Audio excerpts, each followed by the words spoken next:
sent to burn. Nowadays they've been calling, telling me soon gonna be my turn. Head down, walk with reason, know that when the daylight dies, I'm gonna have to face my demons. Life of sin and a life of lies. The devil's gonna come when the sun goes down. The devil's gonna come when the sun goes down. The devil's gonna come when the sun goes down. The devil's gonna come when the sun goes down.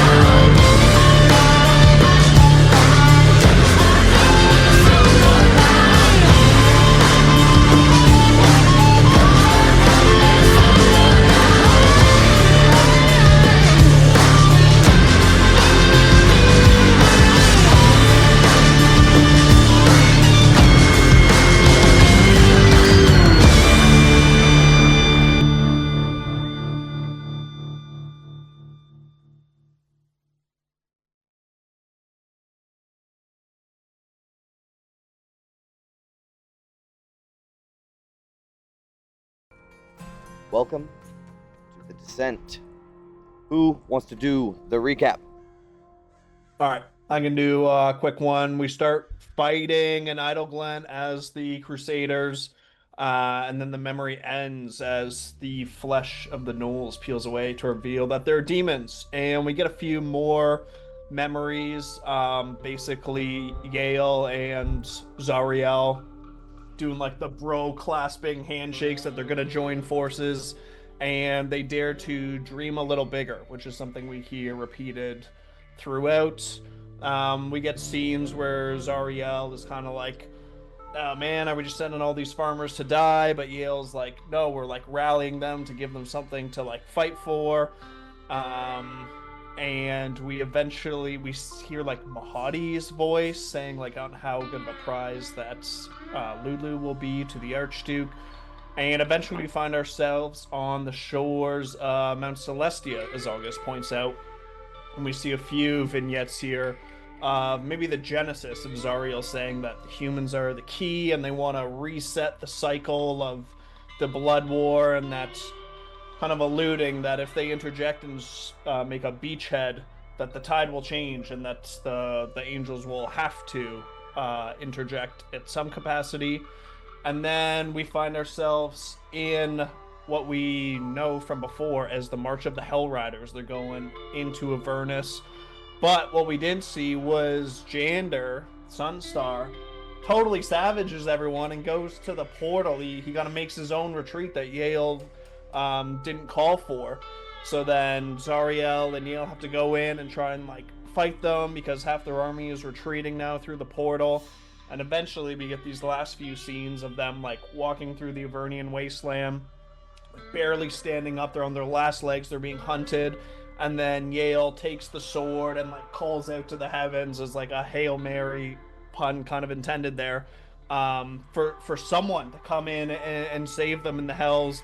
And it seems that Torm answers, and he builds this like celestial like fortress in there, but it is consumed by this like massive flesh pit, for lack of a better description. And it seems that that is maybe where the sword is buried. He's not out of the dream machine. Mad Maggie's machine like seems to actually work. And Lulu leveled up is like, okay, I remember where the sword is. It's in the Bleeding Citadel, but before we go there, we got to go to the Crypt of the Crusaders, and we got a memory of that as well, where there's this dude in like fiery armor that like maybe protected Lulu. So it seems that we know where we have to go, and then the rest of the episode is figuring out what to do. Ophelia has some like pretty distinct lines drawn into the sand about redeeming Zariel, and we just talk about the logistics of like how to get across the Styx again. And it ends with Mad Maggie warning us that we've been prodding around in these memories. Zariel is likely still connected to them and maybe knows we've been poking our noses in it. So we get The Descent on the black screen, and then we hear Lulu's voice behind it be like, so, gotta go look for a barge? And the screen sort of shimmers as After you have a brief farewell with Mad Maggie in her workshop in the Knuckle, you set out into Fort Knucklebones. Before you leave for good, Maggie requested that you speak with her at least one more time. One last time. Spend some time asking around about purchasing a barge, but the few vessels offered for sale are little more than rusted hulks that look incapable of floating. Yet, their owners demand prices well beyond reasons. Every conversation eventually ends with the same suggestion. If you need to cross the Styx, talk to a mutant named Mutt. He doesn't sell barges, but for the right price, he'll ferry a war machine and its crew across the river. Fortunately, Mutt is currently in Fort Knucklebones, selling the latest haul from his scavenging barge. You find him in Barterfinger, surrounded by piles of rusted scrap, twisted chains, broken weapons, and other salvage debris. Let me pull my hand up.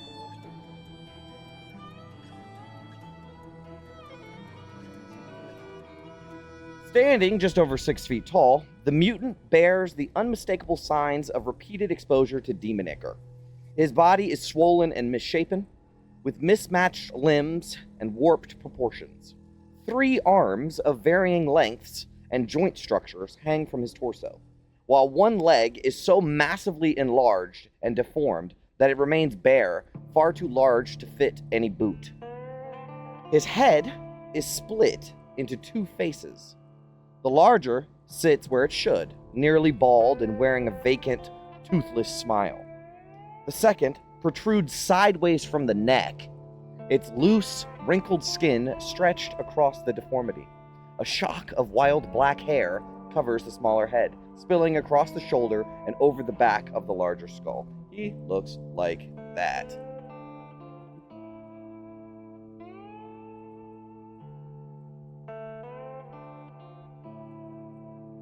As you approach him, there are 2 heads, right? I'm going to call one creepy head and the other one dumb head, okay? Because they are all but one mutt, but I'm going to call one of them the creepy head and one of them the dumb head. So the creepy head, which is the one on the neck, will see you all approach. And he raises a hand, one of his big deformed hands, as if to say, like, hello and greeting. But then both sets of eyes lock onto London, and their mouths drop open. And the creepy head will say, Well, hello there, gorgeous. You're quite a handsome young thing. Why don't you come a little closer? I like seeing all the details. Ophelia, I've never been on the receiving end of this before. I don't like it. What do I do? He'll kind of Lay cower low behind the Dragonborn friend. Lay low for now. We may need this later. He'll give kind of a polite nod and tuck himself behind Ophelia as much as he can. You have such fine hands. Strong back. I do appreciate travelers who still have all their parts. What's your name, handsome? Will, what was my pseudonym? Mario something? Orlando Moonrise, London says, remembering perfectly in time. Oh, what a marvelous name. and the dumb head will say, "You need boat." Yeah, we do actually. Barge! It's a barge! And the little hand will pop the bigger head on the top of his head. Boats sink. My barge floats. Heading for the Styx, are you? Yeah, something like that. Looking around for literally anyone else to jump in. London is like not the voice of the operation at all, but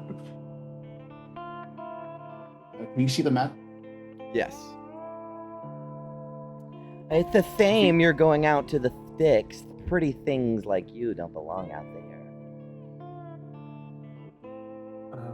we've heard that before in a variety of terms, but that is where we're heading if you have a barge for The Rent, dumb you can- the dumb head will say 5,000 chits. Len will look up to Ophelia like, seems like a lot. Do we have that much? Ophelia will ask, is that one way only? We need to cross the Styx a few times. The creepy head will say, That's correct. 5,000 chits one way. We take your war machine, passengers, and any cargo. All across the Styx, safe and sound. and the dumb head will say, mostly sound. And the creepy head will say, fully sound, fully sound.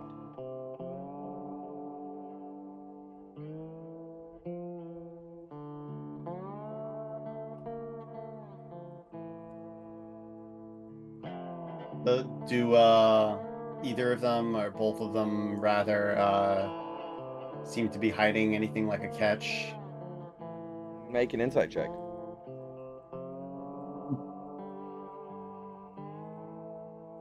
Inside, where's that? Eh. Hard to say. They're kind of creepy.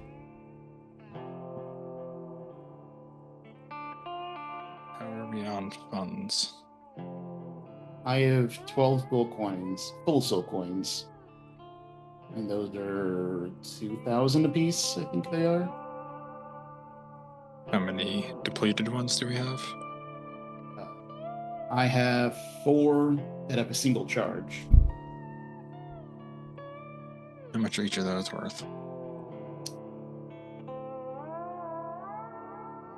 I would Just say a at question least more a for third. Jay than Ophelia.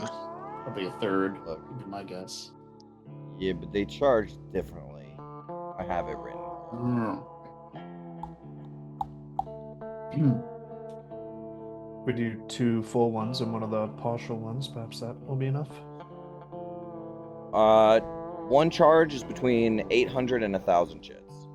Oh wow. Yeah, so if that was my idea. If we can get away without giving away 3 full ones and overpaying. Ophelia is going to say it. Considering we're going to be working with you more, perhaps we can get a deal on a bulk purchase? The creepy head will say, 5,000 is 5,000. River doesn't get any safer just because you don't like the price. And you're not going to get any richer unless we buy. he folds his arms. Make a persuasion check.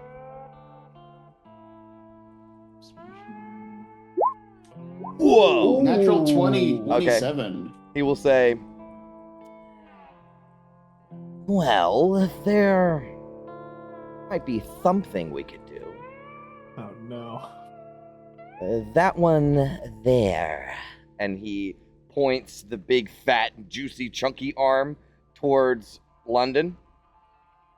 He has some lovely feet. Just lovely. And the dumb head goes, feet. Perhaps I could be persuaded. Maybe 2,000 isn't impossible. And the dumb head will say, we like him's feet.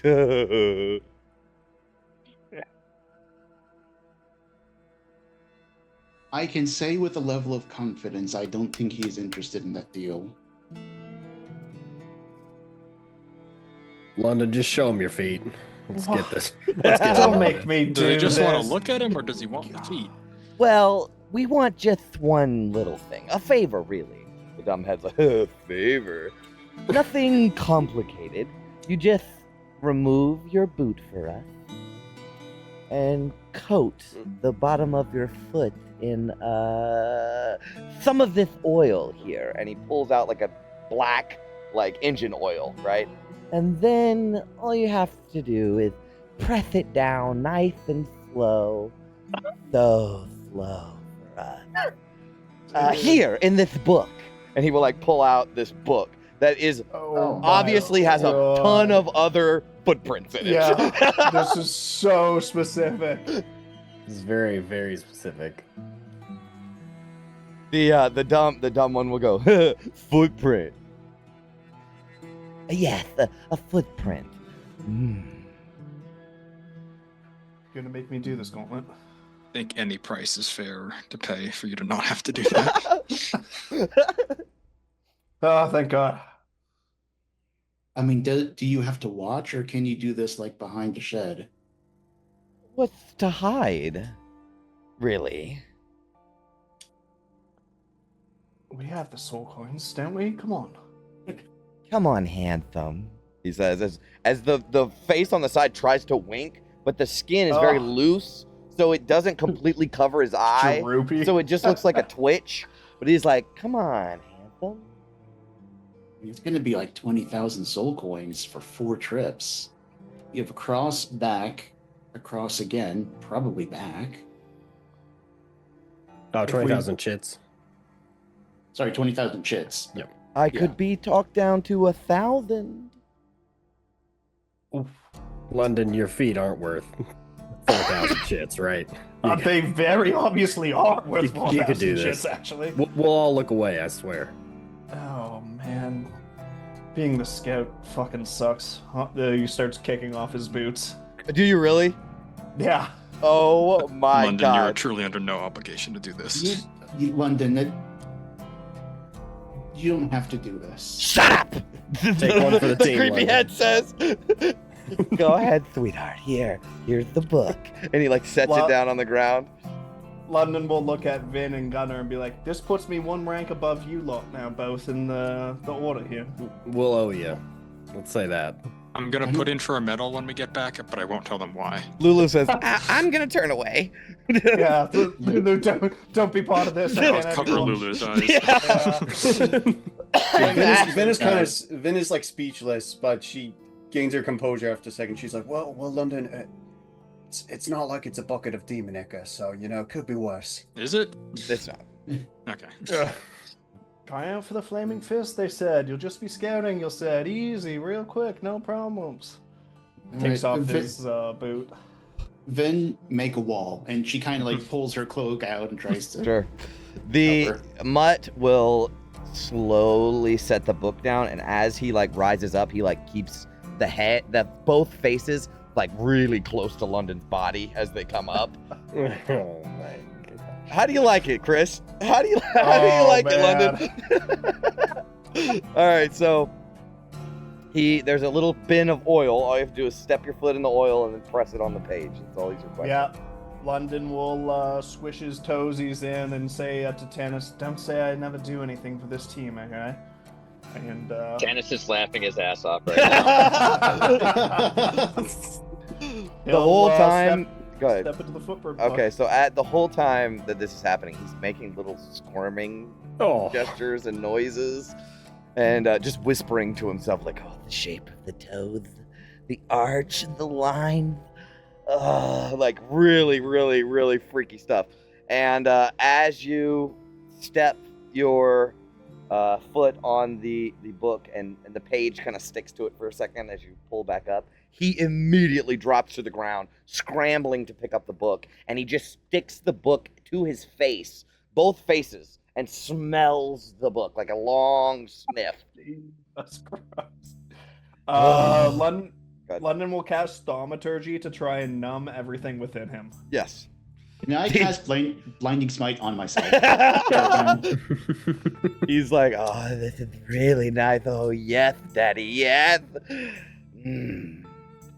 Excellent. Okay, a deal is a deal. and he will Damn. slam the book closed and stuff it in his pants. He has like a Hit up. like overalls thing on and just stuffs it in the side.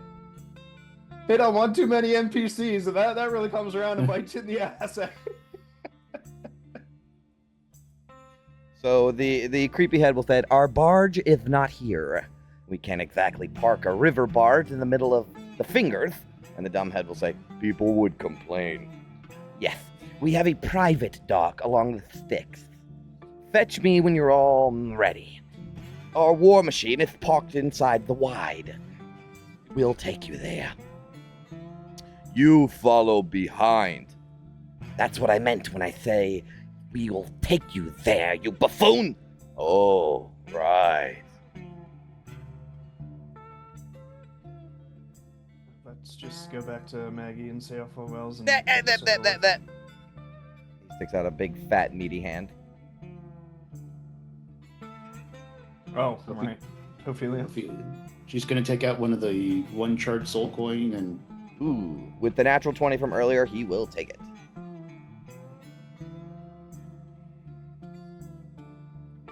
Wait, the 4 single charge coins are like One of the single charge. single charge, Oh, which is not bad. between 800 and 1,000. So he's giving you a lenient pricing on the soul. See you soon, gorgeous. And no place to shower in the Styx either. Well, when we're out there not stranded with those extra 2 soul coins, you all better thank me. It's okay, London. I have prestidigitation. Just, can we get a stiff drink before we go to Maggie? Do you guys want to go to the shithole real quick? Yeah, in fact, I do actually need to buy some alcohol. If I could buy some more bottles. Sure, let's see what we got here. Rot gut. Yeah, so you go up to the Stilts saloon of the Shithole Canteen, and you will see I think she's a halfling or a dwarf? Halfling, I think. Or is she human? I don't remember. I thought she was a tiefling. No, she's not a tiefling. No, I think she was. human. I think she was a human because She's a she human? talked to me. That was like our first interaction. Okay, yeah. Savvy is her name. Let me look up the information for the bar.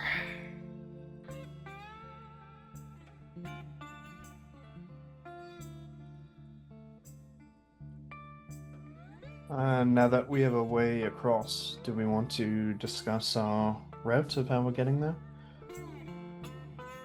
Well, I think. Oh, you mean after we cross the river? Yeah.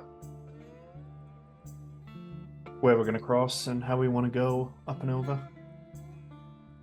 I think just any way to avoid those ashlands.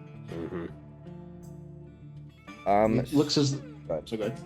No, I'm about to pull you into the bar if you guys are talking. Just go ahead. Hopefully you'll say, from the map, it looks like the tomb is rather close to the river, up this word, I believe it is. I think if we can use the Styx as much as we can, it makes more sense to do that than drive. Well, we're gonna have to go around Craven Hill if we get out on this side. Yeah, I don't know if Mud has a dock on the other side, and it's like a predetermined destination. Or it's Mud like... could have told you this.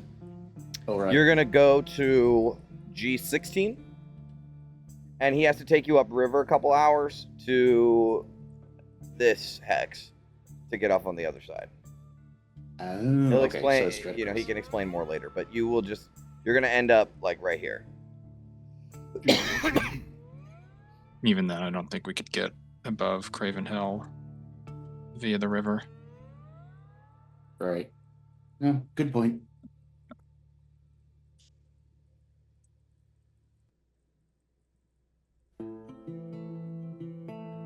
Okay.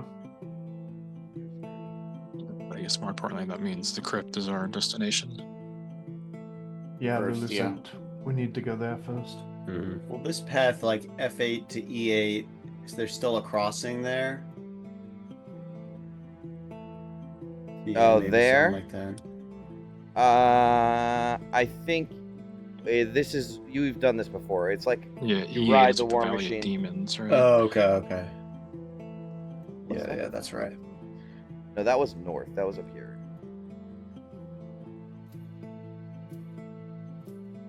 But yeah, crossing this river is like you gotta go through the Styx water. You guys have done this before. It's a little tributary. You gotta like go through the Styx water to get across, but you can still do it. It's not that deep.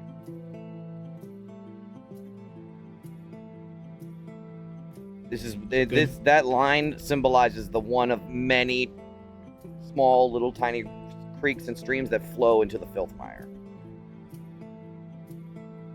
Right.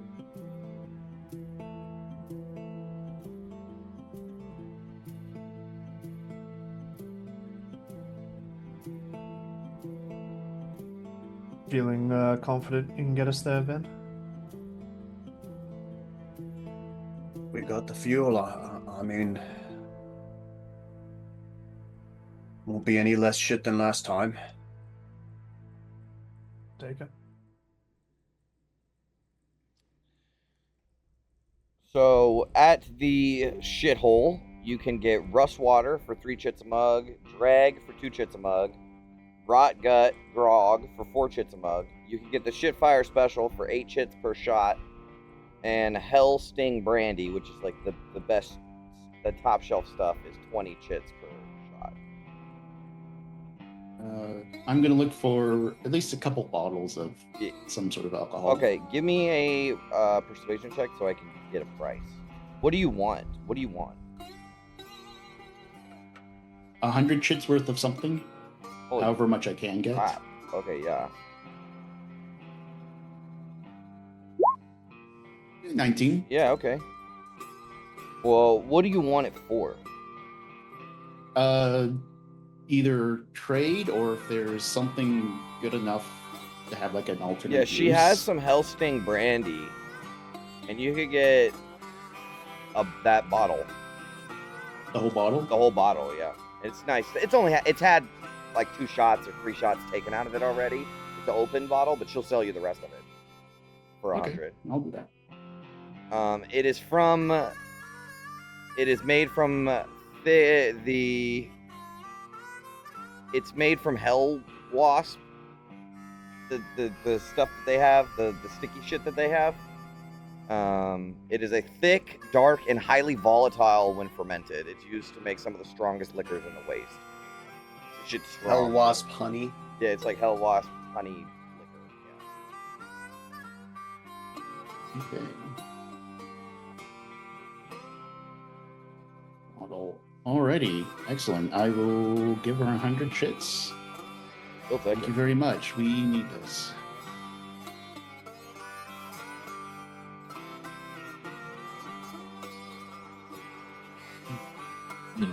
Maybe just a round of shots as well, just to wash away Dose for me, por past favor. 30 minutes and Sure. reset our brains after the dream Sure. machine. One for London, one for me. There you go. She'll take. She'll give you the shitfire special for 3 chits apiece, because you guys are like the heroes of the town, you know, and she owes you a drink anyways, you know, really. Ophelia will cover that. That one was medicinal. That wasn't for enjoyment. Yeah.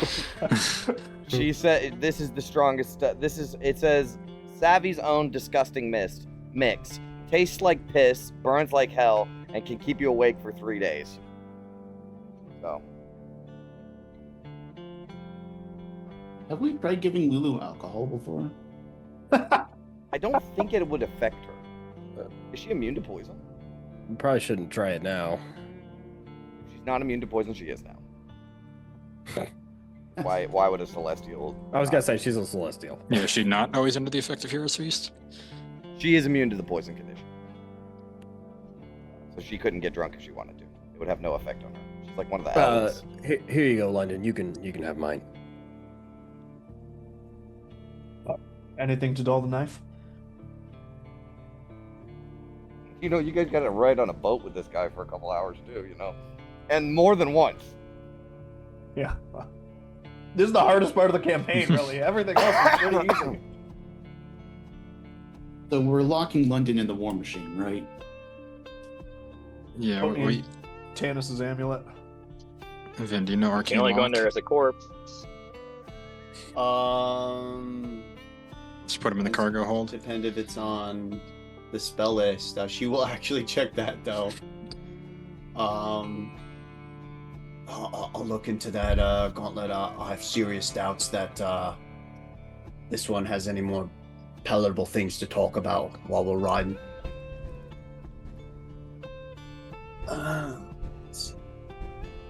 It just has to be on the Artificer spell list, right? Yeah. Yeah. Oh, I gotta add this to the sheet, actually. Yeah, she can prepare it. Lock London in. You know what? This is the first time I really felt like we're in hell. It might just be good in general, because we have a history of you guys getting the doors flung open and ripped out of the driver's seat.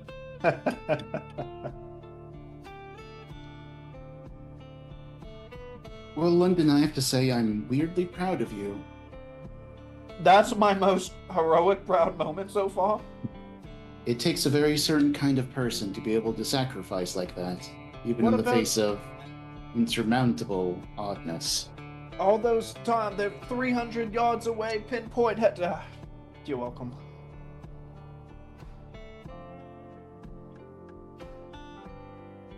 We better goddamn save this city at the end of this.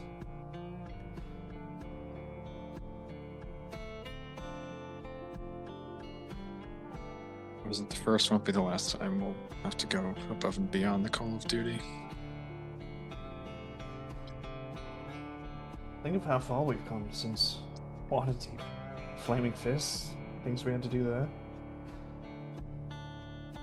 So, doesn't even seem real anymore.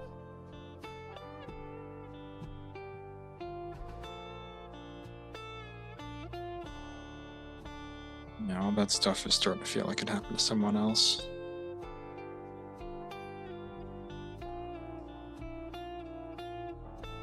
I guess we still have to say goodbye to Mad Maggie then. Are your Kenku gonna be okay, Gunnar? Oh, they can handle themselves, I think. Right. What are you guys gonna do at the end of this? Supposing you raise Elturel back to where it needs to be. I have no idea. Haven't thought that far ahead in a long, long time. Let you know when we get there.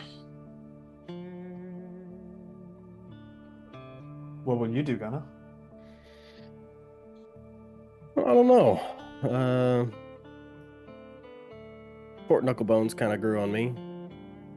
I don't know if that's a place worth staying, but I can take a guess that I'm probably not welcome in a place like Elturel.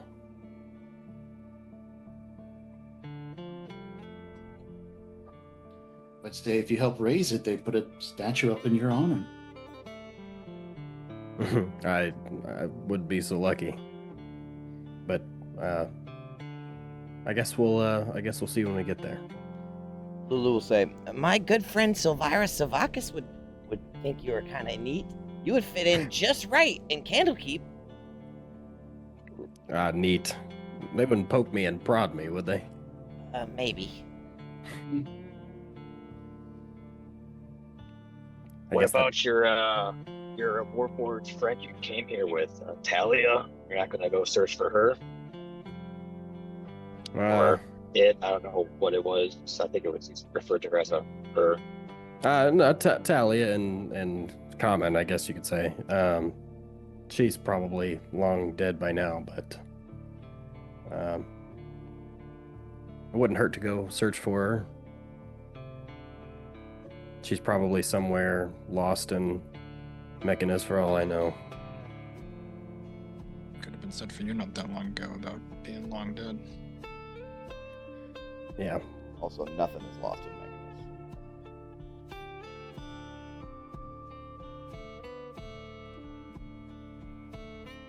What would you do, Ophelia? If we got out of here, that is.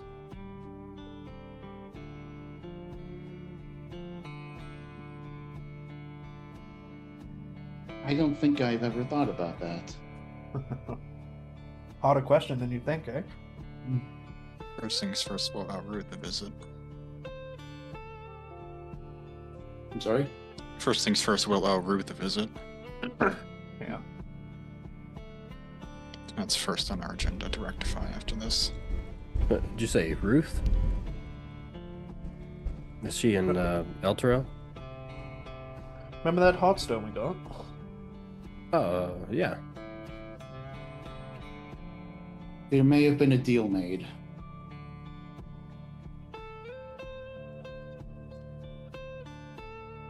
I owe my soul to maybe more than one. More than one? I didn't think he could do that. Apparently you can. I don't know how that's going to work if I die. They're just gonna have to fight over me. How lucky I am. We know we'll who's see gonna to win. it that doesn't happen then. Yeah.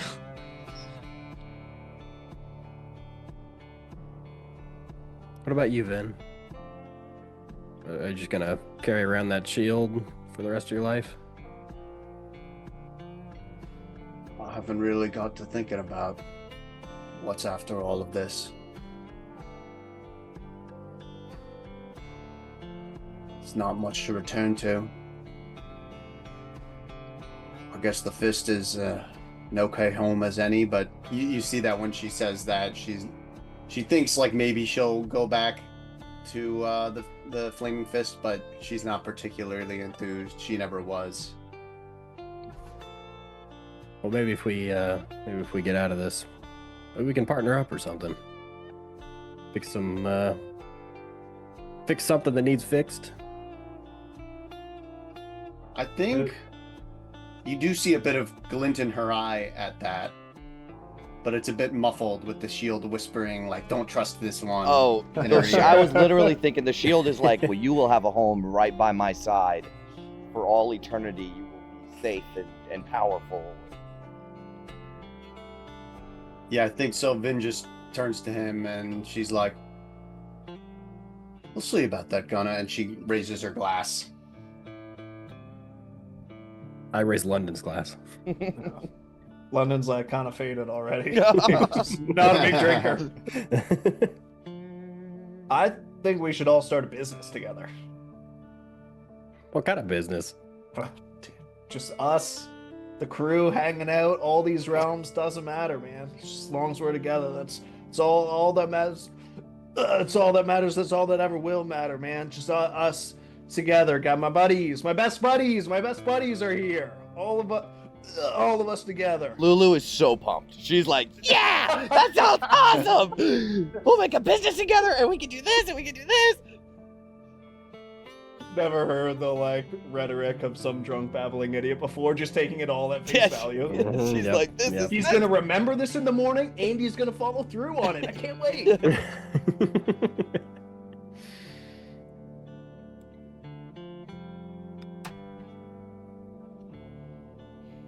All right, Matt Maggie, You guys want to go back to Mad Maggie? get the show on the road. All right. You will approach the Blackfinger entrance.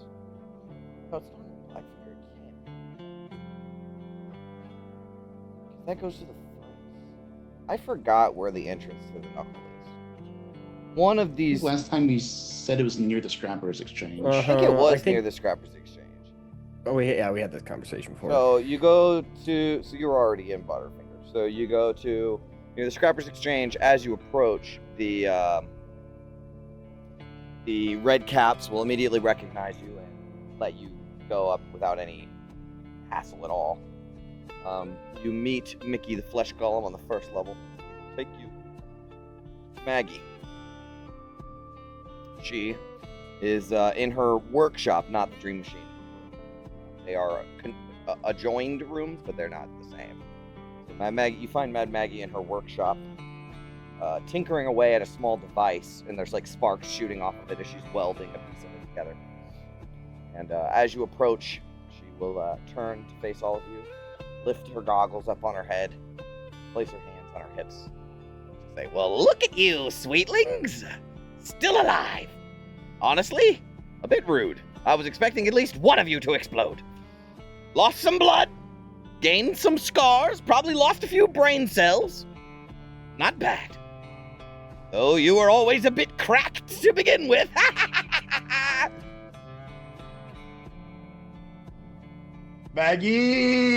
Maggie taps her up Hates very it. She inappropriately. fucking Yeah. hates it. She, I mean, like, ugh, gross.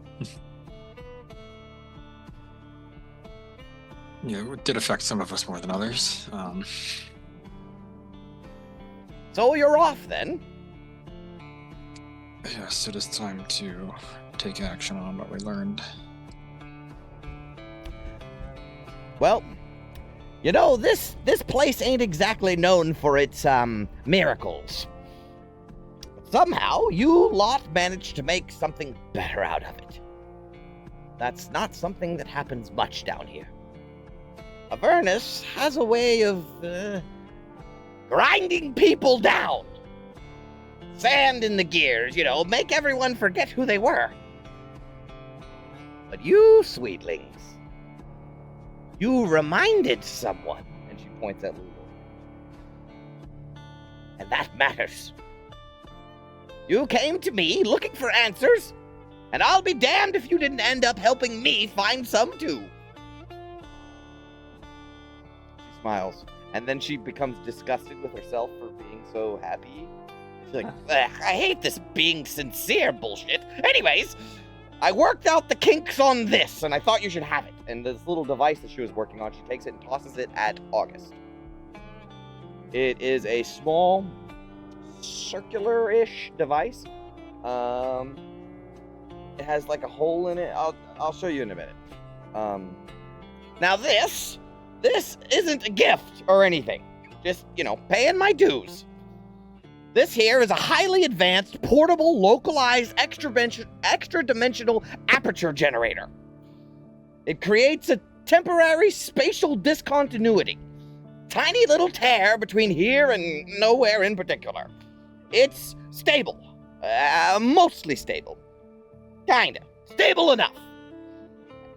But for the love of all things infernal, and she will grab you by your shoulder, August, and dig her fingernails into you, do not put it inside of another extra-dimensional space. In testing, I lost 3 red caps, half my workshop, and a perfectly good pile of scrap that I was absolutely going to use. Terrible idea. Fascinating results, terrible idea. And she will give you...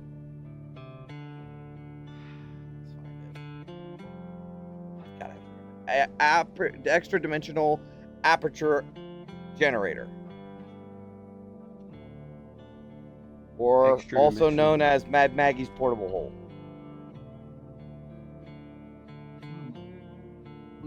What?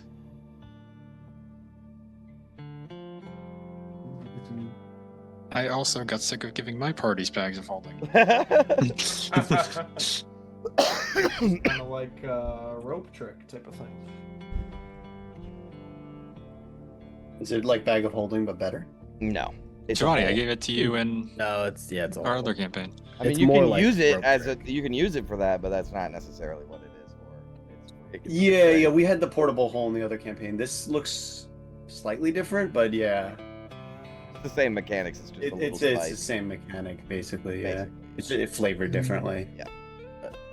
Do things stay in it when you close it? Yes. No. Yes. Third paragraph. When the Third- device is deactivated, any creatures or objects within remain in the extra-dimensional space. No matter what's inside the extra-dimensional space, the device weighs next to nothing. Interesting. So it is kind of like the bag of holding, just smaller. It's vaguely in the same realm as Tannis's Yeah. amulets, basically. That's what it looks like to me.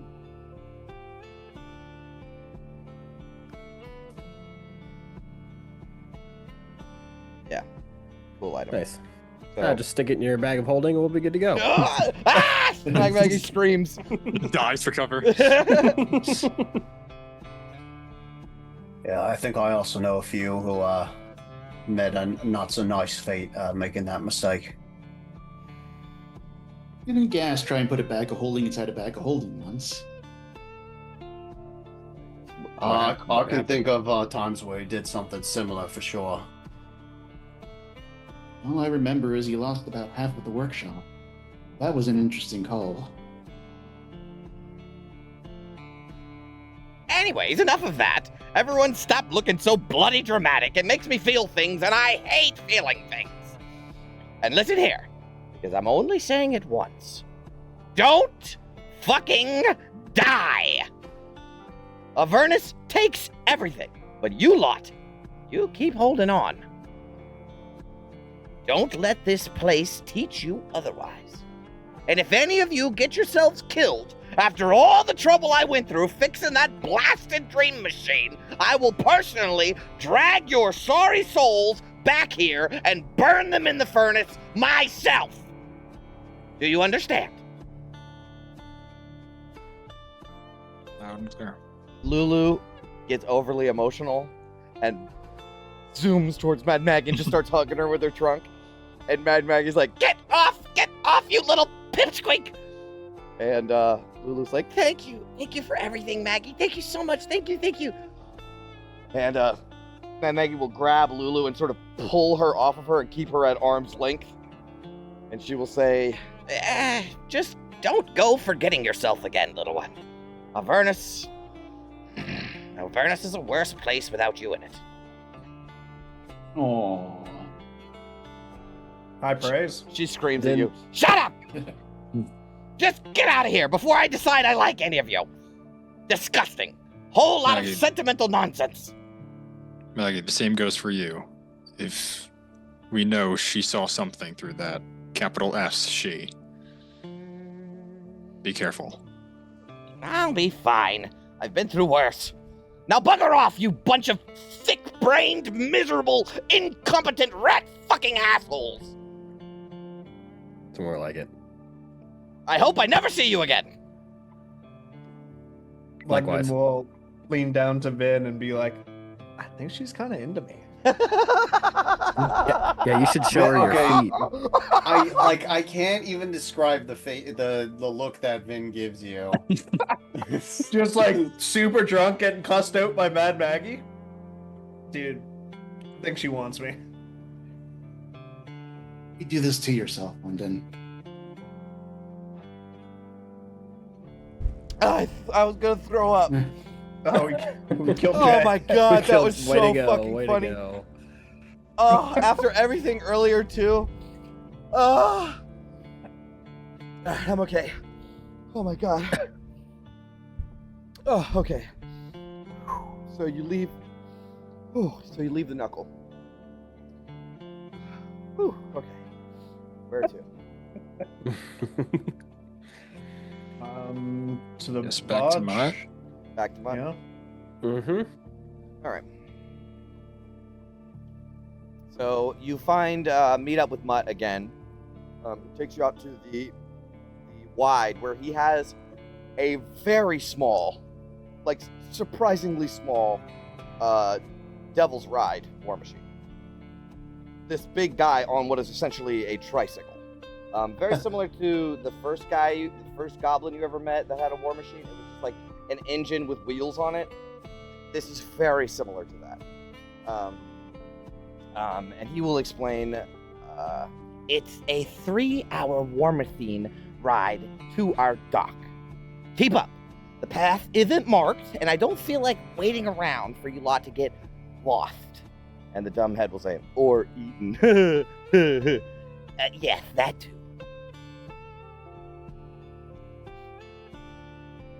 Right. Lead the way. Cool. What time of day is it? When did you guys get here? We slept. Oh, we've slept since we've been here, right? I think it took us 2.5 days to get to. I don't think you guys have slept since you've done the dream. Okay. I think the trip from the Soul Siphon to Fort Knucklebones was 2.5 days. Right. So half a day. theoretically, this all it'd be like pretty close to when we have a long rest right now. So I guess. let's squeeze in a long rest in the interim, right? So that happened after the bar, before Mad Maggie, right? Is when that long rest happened. Okay. Go ahead and mark that down. So it's the morning. You wake up, you meet Mud, and he can take you.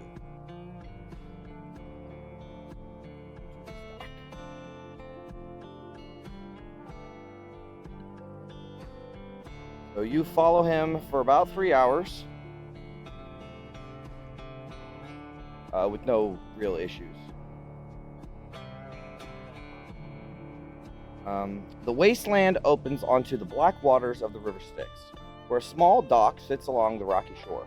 The structure is built from scavenged materials with rusted metal, broken timbers, and pieces of infernal machinery holding it together. Moored beside the dock is Mutt's barge, a massive iron vessel covered in layers of patchwork repairs. The hull is stained with rust and residue from the Styx, with sections of different machines and wreckage bolted onto its frame. Heavy dredging equipment extends from the side of the barge, including a massive iron claw and chains used to pull debris from the river. The deck is a chaotic pile of recovered scrap and other debris pulled from the river, resembling a floating junkyard more than a proper vessel. A narrow ramp connects the dock to the barge. As you approach, the Mutt will turn off his war machine, and he will say, "There she blows, my beautiful barge." The dumbhead will say, "Beautiful, like the feet." Are we sure this piece of shit's gonna hold? London's hungover as hell today.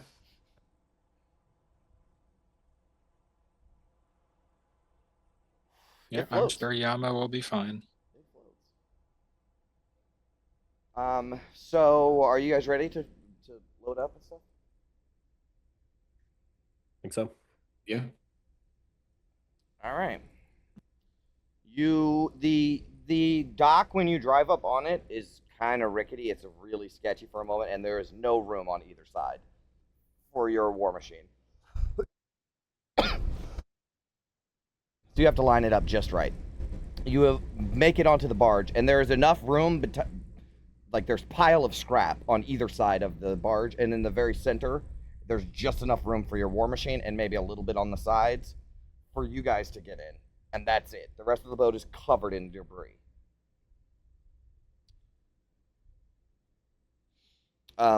Mutt will explain that before we go, when we cross, you don't get off right on the other side. The riverbank on the other side is all cliffs. There's no room to unload or bring the barge in. We have a dock on the opposite side a few hours upriver from here. 3 hours, maybe less.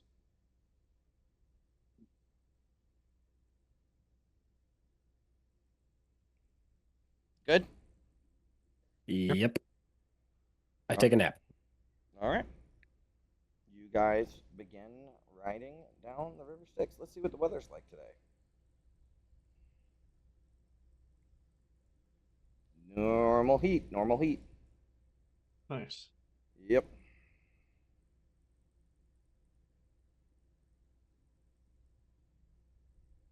Have you guys ever traveled on the Styx before? Only a little. At the Crimson Caravanserai, and you've crossed it. With Yeah. the Bridge of I Forsaken. definitely have not. Okay. But none of you have been on the Styx. Oh, well, you were at the Crimson Caravanserai, kind of. You did get this vibe a lot from there, too. You can when you look into the water, you can ever so slightly see the spirits flowing beneath the sort of soft waves of the river, right? The ripples of the river.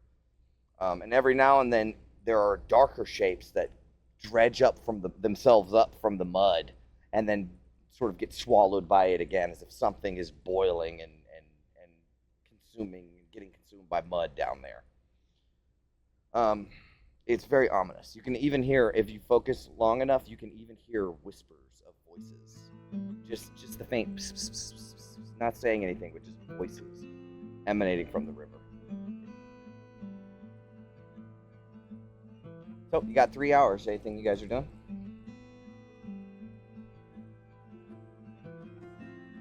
I think just keeping as sharp a lookout as we can, given how vulnerable we are in the state. Whoops. Gunner's got his hat over his face. He's sleeping. London's trying not to throw up, just head and hands. When So we're really doing a good job of looking out. when he puts the boat in, like, there's on the back of the boat, there's like a higher deck that has like the steering apparatus thing from it. And Mutt is standing on that driving the boat, but he eventually like sort of puts it in, not autopilot, but just kind of runs the motor and lets it ride because you're in this big wide river. He'll sort of climb down, and he will approach London, and he is carrying a dingy, it smells like fish, silk scarf. Woman scarf. It's like a red and gold, and he's sort of wringing it in his hands as he approaches. But the creepy head will say, So, London, right? Yeah.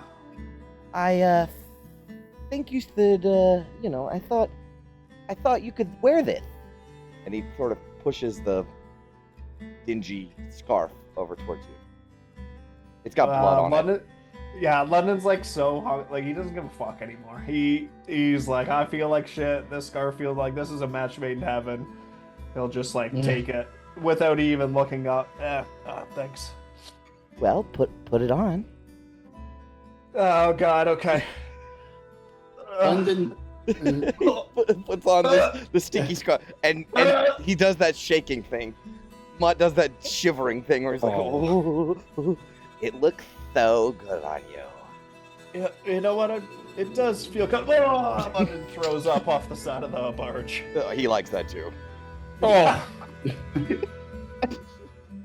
Make a con save every time you smell it. Yeah. He like fingers the pages of his book and disappears below deck for a little while. Oh my. London like would normally keep it on out of like being polite, but just the smell of it and how hungover he is, I think he'd like offer it to Django, but I'm not sure even he would. Yeah, Django take sniffs it twice and They got nope. Ophelia is going to come up behind London, kind of put a big hand on his back and say, "You've been tortured enough," and she's going to heal his poison with lay on hands. No more hangover. Yeah, that actually does feel bad. Sometimes the gods give us their toughest battles, eh? And sometimes From under Gunner's hat, he goes, "I don't know if showing your feet is the toughest battle." Hey, you didn't show your tinny toes, you don't get to speak. You just Also call me tinny. Tinny Toes. Tinny.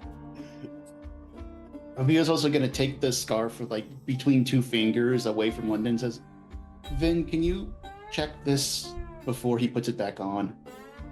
Just make sure it's not cursed." I mean, Vin has nothing else to do, sure. Yeah, it is a disgusting scarf that was obviously found on a dead body.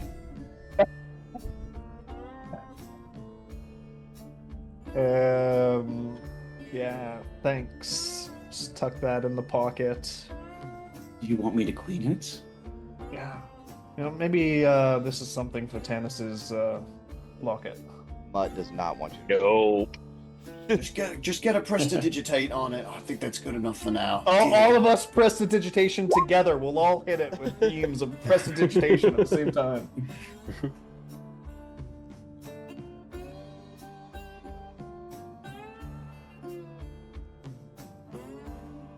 Do we know what we're expecting at this crypt? Now that London's feeling a little better?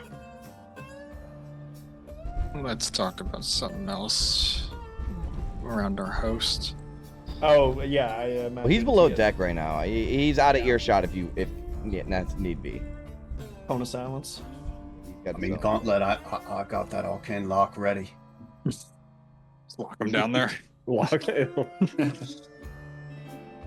Although if we hit some less than calm waters, then that might not be a good decision.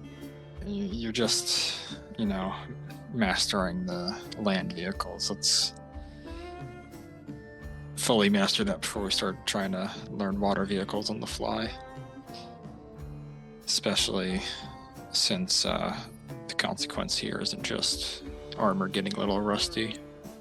How about you, Gunner? You got sea legs?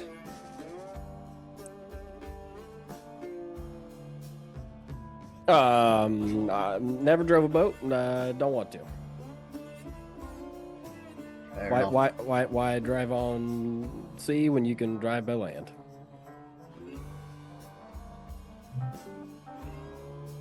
But I bet I could pick it up if you asked me to. Of course, you got to throw that in there. I mean, you don't want to blow to your pride. Come on.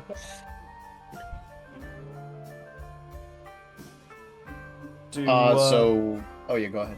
I was just gonna say, if it is us, do we know what we're walking into at this crypt?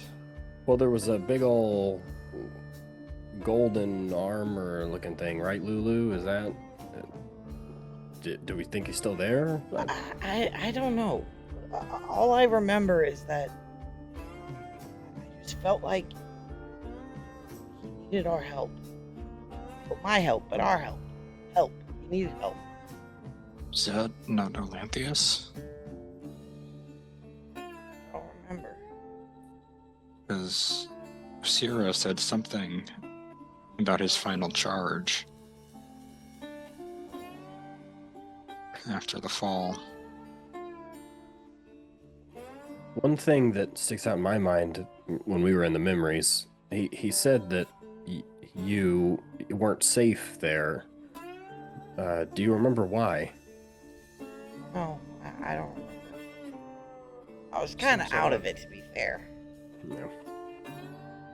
Only assume it's because her agents had found you. Guess we should be prepared for the worst then when we approach. You think that's when that happened after I was taken to Zario? Do you think? It seemed like I'm not questioning you. Do you think that? What are the 2 points you're saying? For what? Her being taken by Zariel and the crypt?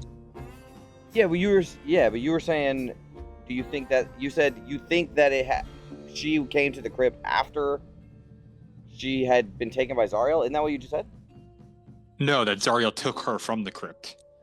And that's how Zariel got her hands on her.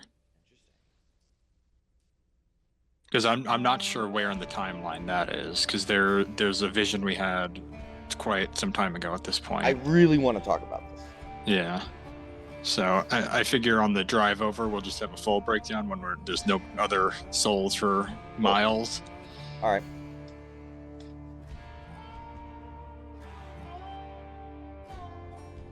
Because, like, even if Mutt isn't suspicious, which to be clear they are, like, we fucking need them. So if they have knowledge that can get them killed, that's bad for us too. Sure. Yeah. Well, who's taking watch? Who's actually trying to keep an eye out a little bit? With Ophelia's healing, London can resume scouting duties. All right, make me a perception check. I think I remember how to do these. 25. Yes, you do. So, there are a couple of interesting things that you see as you're riding down the river. Primarily just ruins and scrap and, like, broke down war machines and stuff in the river. But something that you notice is along the edge of the river, there are clusters of tall black reeds. They have thin stalks that twist as they rise upward, and they go several feet above the water, and they end in sharp blade-like leaves.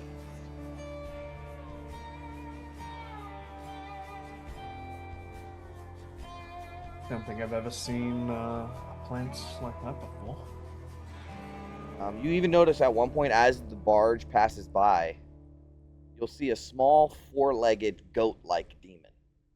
Probably a dretch, a very weak, not very difficult to kill demon.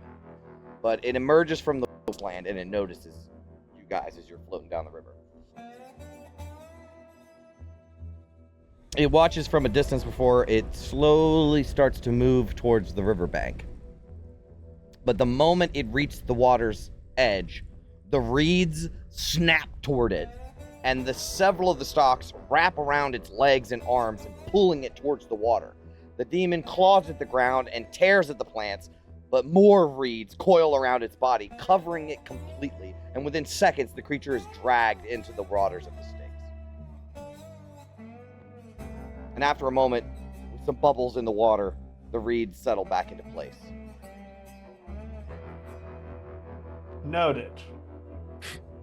Hey, Almost sad. let's keep our heads on a swivel when we're leaving this thing, eh?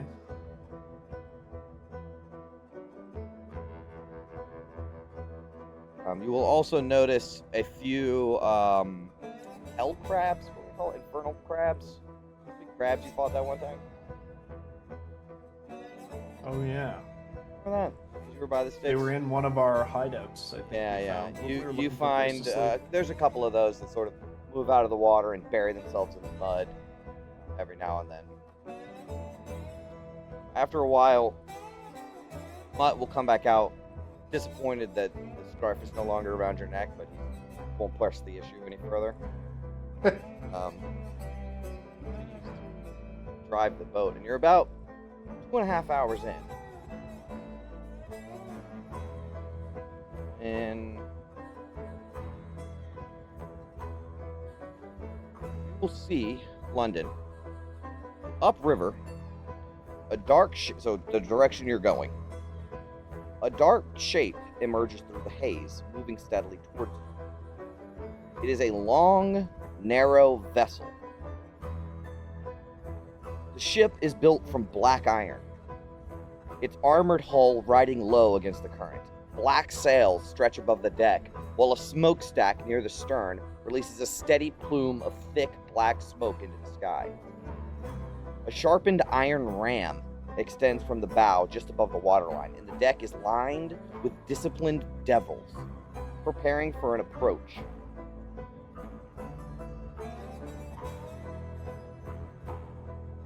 We've got company up ahead. It's like some sort of warship or something. Must be Zario's troops then. I mean, who else could mount something like this? Yeah, unlike every other thing that you've seen in Avernus, this ship is built like it is. There's no scrap replacement, no rust. The ship was built like this. I'm assuming they're not looking for the lowly lives of us. London will still duck behind like the war machine or something and try and remain out of sight. Yeah, can we make Lulu? Can anybody make Lulu invisible? I mean, does Tannis just want to cast Seeming and make all of us look like devils and grotesque creatures? You can do that to Lulu too, right? Yeah, it's any creature that I think let me check how many creatures.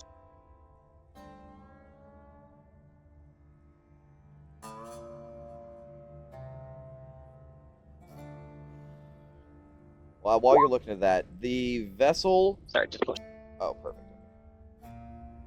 Oh, any number of creatures I can see within range. Oh, so shit. we can make literally everyone look like devils and destructive creatures and all that shit. Okay, you want to do that?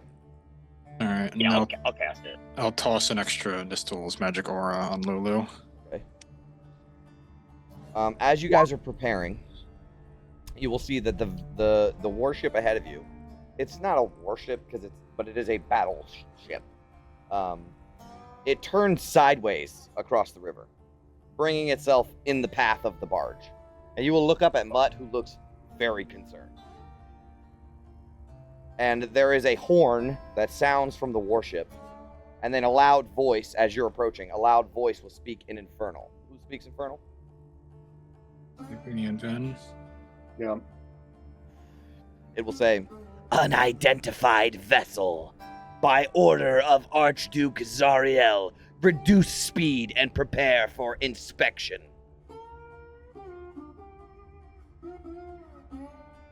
Does Mutt seem to be complying? he's panicking. He looks to you guys like, is this... he doesn't know what's happening. This has never happened to him before. I'll say, just do it. Just do it. Slow down. Okay, he pulls the... It's a motorized. He has like an engine back there, so he pulls the stick and it slows. The vessel begins to slow. Yeah, I think we have a better chance if we're boarded. They can probably sink us just by ramming us. What's I'll- Go ahead, Tennis. I was gonna say, I think that like Tannis would say to Mutt, just be like, play along if you want to survive this, because if they find out what's happening here, we're all dead. In a very threatening manner. Sure. Okay. Do you have access to your sheet? Can you make a roll for me? Yeah, I have access to my sheet. Let me get an intimidation, please. Okay. Ooh. He salutes you with his smallest hand. What is the backstory here, Gauntlet? Scrappers? Yeah. We're scrappers. Scrappers. Scrappers. Mutt's, but all 4 eyes are wide. He is terrified. This dude has no charisma. He's negative charisma. As Mutt brings the barge closer, the warship begins to shift positions, and it pulls alongside the barge. On this vessel, you will see 3, 5 bearded devils, all wearing not piecemeal, not scrapped together armor, solid uniforms, right? They look like this. This is with the armor. You will also see Marangons. There are, so that's, what did I say, 5 bearded. There are 2, 4, 5 Marangon, which are the devils with hunched and baby face masks. And there is 1 barbed devil. He's kind of tall. You thought he was the guy protecting the Lamb Van Thamper back in the day. Barbed devil. Wow. Barbed devil. Looks like that. And there are on the back, so they are on the ship, operating the ship, doing stuff, moving around, and they're preparing to board, right? There are 2 sets of spiked black armor that have like glowing red energy coming out of them at the back of the boat, and they stand idle. They look like this. And commanding the boat at the back of the ship is a pale white devil who's about the size of a troll, but he hunches over, almost always having all 4 limbs on the ground, but he can stand as well.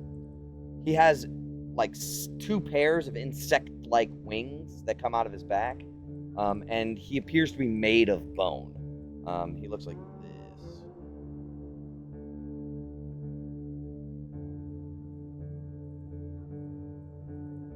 So, quite a few enemies on this boat.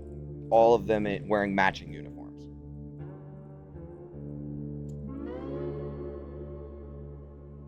Let me find this encounter real quick.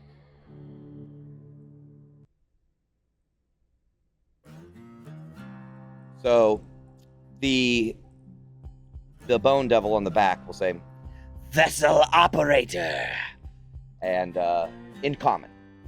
And Mutt will kind of come to the edge of the boat, and both of his faces will give like a really sickly looking smile. "Hi," they'll say. The bone devil will continue. "You are being boarded and inspected under the authority of Archduke Zariel. Do not resist. Do not interfere with inspection. Cooperation will ensure this process is completed quickly." And Mutt will say, "This is highly irregular." And the bone devil will say, "You are correct. River traffic through this region is not normally interrupted. However, inspections have now been authorized directly by Zariel herself." And the soldiers on the boat will take a spiked gangplank.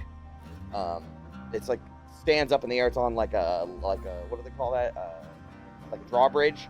It's standing up on the side right now, and it has spikes on the end. And they will take it and slash it onto your boat. As the devils begin to board. And Mutt will say, Inspection for what exactly? And the dumb one will say, we didn't do nothing. This is a salvage vessel. Everything aboard was legally recovered. The Bone Devil will continue. Intelligence has confirmed the presence of a celestial entity operating within Avernus. The creature is identified as a Hollyphant, a small winged celestial of significant interest to the Archduke. By decree of Zariel, the creature is to be located and delivered alive to an authorized Infernal command. All forces operating within this region have been ordered to assist in its recovery. Now, he's going to continue talking, but there's other things happening. So you guys are on board this ship. There, 3 bearded devils are doing an inspection. 2 Marengon flank the gangplank, and the spined devil stands on the gangplank itself, sort of in between. The Bone Devil stays where he is on the back of the other ship, talking to Mutt, they're parallel to each other. What do you guys want to do? So we all have infernal looks from Danis, right? Yeah. Yeah, you all look like, well, let's read the spell real quick. Any number of creature, you give you charge to new illusory appearance, blah, blah, blah. Spell disguise physical appearance, including armor. Okay. Body type. Duration. They fail to hold up upon physical inspection. Right. But Ophelia is going to kind of nudge Tanis and say, should we go up and run interference? Kind of pointing towards the main Bone Devil who's talking to Mutt. What do you mean? Well, don't want him to be up there by himself. Be better if we talk for him. Go ahead, run what you see. If you need any help, just kill me or something. But right now, I gotta focus on making sure that things go south and strike first.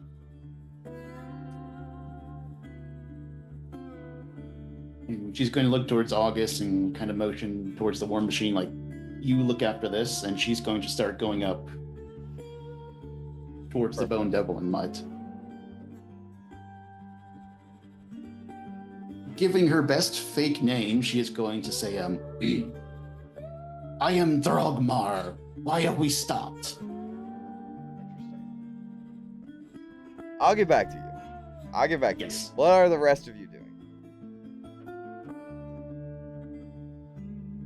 Because I mean, thinking about we'll go up with Ophelia, okay. And like kind of act like I'm like, if she's trying to act like she's the person who like chartered this and is in charge, like I'm gonna stand like menacingly threatening behind her, like arms crossed, hands on the sword, kind of thing. Right, you're like the bodyguard.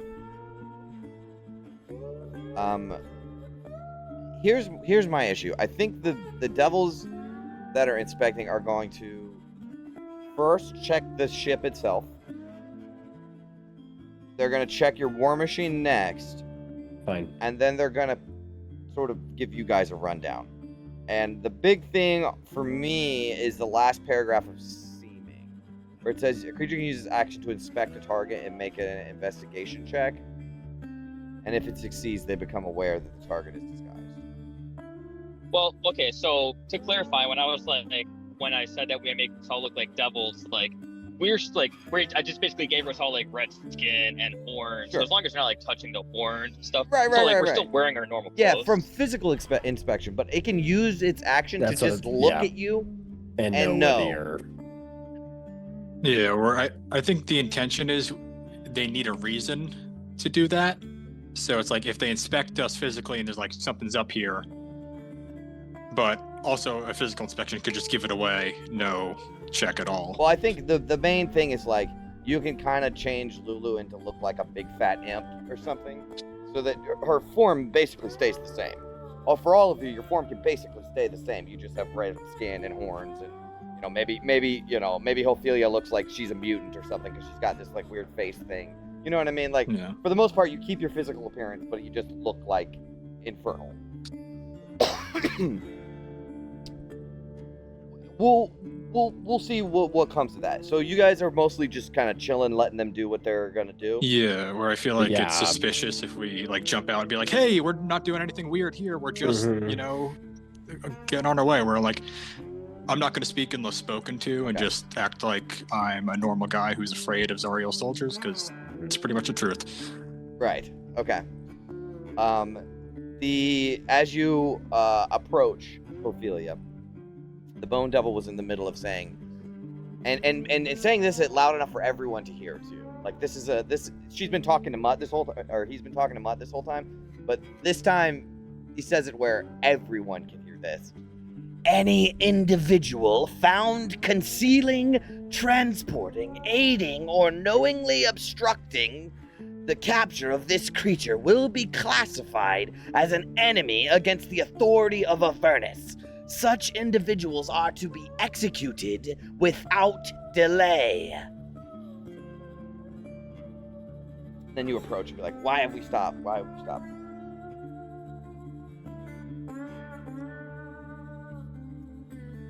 The Bone Devil could say something like, "We are to search this vessel, confirm that there is no celestial creature aboard, and we will continue on our way."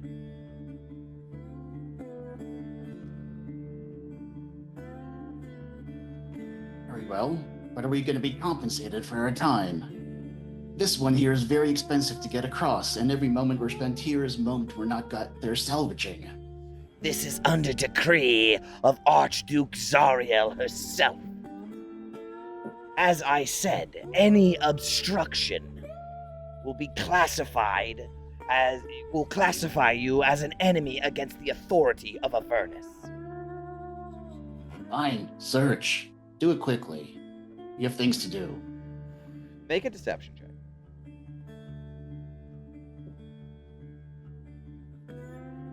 Could I cheese it since Tanis is helping? I don't think the bodyguard. That's why I'm here. All right, fine. Okay. 21. He seems to buy it for the most part. And by the way, Ophelia is not like stepping in front of everyone. She's just trying to act pissed that they're stopping him. Mm-hmm, mm-hmm. Okay. So for the rest of you, I need the rest of you to also make deception checks. Oh, We're gonna treat it as like a group sort of deception check. Just be like, not suspicious. I'm not suspicious. Not suspicious. Not suspicious. Oh, the shield You can are help Vin out. suspicious. Right? You are suspicious. Oh Hold my on, gosh. hold on. I'm Very God. suspicious. Super, I super. burnt an Daughter inspiration. Yeah, I guess it's worth trying on the inspiration here. I burnt the inspiration, got 11, but I'm gonna flash of genius myself if you're gonna allow that. Yeah, I think you can use it for this. So 16. I'll post that. Oh, This is bad. London. Yeah, I did you mean- reroll? I think Vin could bump me to a 15. Also, did she roll any better? London's like absent-mindedly reaching for like his arrow, just kind of thumbing where his quiver would be, even though there's like maybe no quiver on this outfit. Is that your first roll, London? 6. Guys, the number's Yeah. not good. The number is not Hold good. on, Vin hasn't rolled yet. Oh no. And they It's have not bad. something It's I'm not tr- bad. I'm- It's a 10. I'm trying to remember. There's like something. Oh. There's something with the shield. Oh, I think it's You should here. have deception somewhere. I remember that. I thought the Is shield. it worth burning an inspiration? Oh, for check London? your like corrupted thing. Yeah, I'm looking. I thought the shield was good Okay. at deception. You gain a so- +1 bonus to charisma-based checks. Okay, I think I That's already in have. there. Yeah, it must be. Yeah, I think I've already put it on the sheet. All right. Oh boy. Yeah, you could. No, you have Flash of Genius, Vin, so you could bump yourself up to a 20 or me up to a 15. Both is fine. I guess it'd be the It's same average, difference if so it's it doesn't matter. averaging. So yeah. Do you want to do Oh, yeah, that then? Yeah, sure. She'll bump herself. All right, so- it's not it's not conspicuous, right? It's like literally like. I you want to know. she- No, yeah, it's not conspicuous. Yeah. So I want to know though how Vin and Gunnar both know Flash that of they're genius. being awful at being deceptive, and then their genius comes in and they fix it. I want you to know how that goes.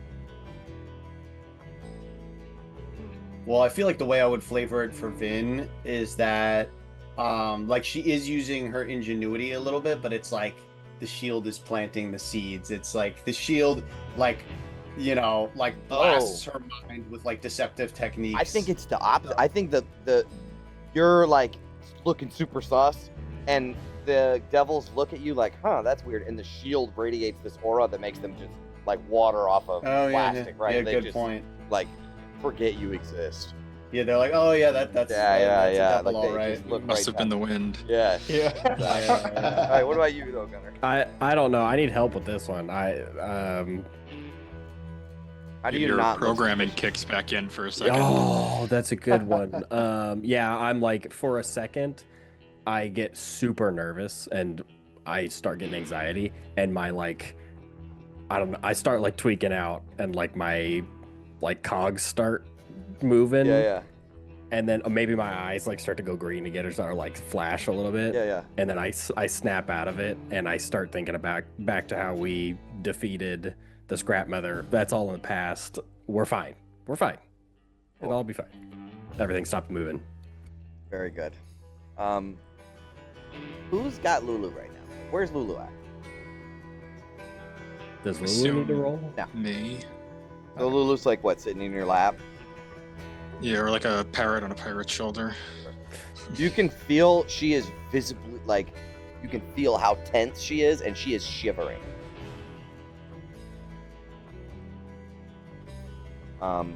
After a little while, the boat is inspected. This is going to take some time. There's a bunch of shit on this boat, and they got to search through a large portion of it. So this takes a solid 20 minutes at least of them just tearing apart the Really? war machine. Or tearing apart Ophelia the boat. tapping her boot very loudly on the deck of the ship. Sure. This bone devil could give a fuck less. Yeah. Gotta play the act. He feels like he could take your skull in his hand and crush it with one flex. Probably good. Yeah. Can Tannis go over to August and like if and just like kind of like under the breath, just say like, I could try to charm the bone devil one last hour if it works, but I can basically make him finish this, get out of here. Give us an opening, but it's high risk, high reward. Charm him, you said? Yeah, I have Charm Monster. I think it's too risky. Mm-hmm. If it doesn't, yeah. All right. Well, after a little bit of time, the devil say, in Infernal, he'll speak up like, "We ain't found nothing, boss." The bone devil will be like, "Okay." And they will disembark and begin to raise the gangplank. The bone devil will say, You are cleared to continue. If you encounter the Celestial, you are to report its location to your nearest Styx watch post immediately.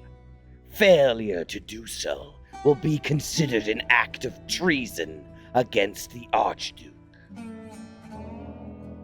Carry on. and the boat will continue downriver the way that you were coming from. Right, you were going opposite directions. Ophelia's going to walk up to Mutt, kind of give him a little bump on the shoulder and says, "Well, you heard him, let's head off." And while she's doing that, she's going to slip one of the soul coins into his hand. Like, A soul coin? here. Yeah. Oh, okay. Okay. Okay, you didn't rat us out, so like, here you go. That does kind of change what he was going to say a little bit. So he will take it, notice it, pocket it. And once the devils are far enough away, the dumbhead will say, "That was bad." Could have been a whole lot worse. It's quite frightening indeed. The creepy head will say, That's the little problem creature there, isn't it? and he will point towards the imp form of Lulu. If you say anything to them, you won't have to worry about them. They'll have to worry about us. Look. We don't care what you carry. But if Zariel's armies are searching every vessel on the Styx, Then you have brought some serious trouble onto my barge. And the dumbhead will say, expensive trouble. very. But you paid? And he'll like give a saggy, disgusting wink at London and then sort of finger gun at Ophelia. And a deal is a deal. The dumbhead will say, I hate when you say that. So we will cross. We get to our dock, and you get the fuck off of my barge. And then we forget we ever saw any of it. And the dumbhead will say, but we won't forget. You moron, it's a figure of speech.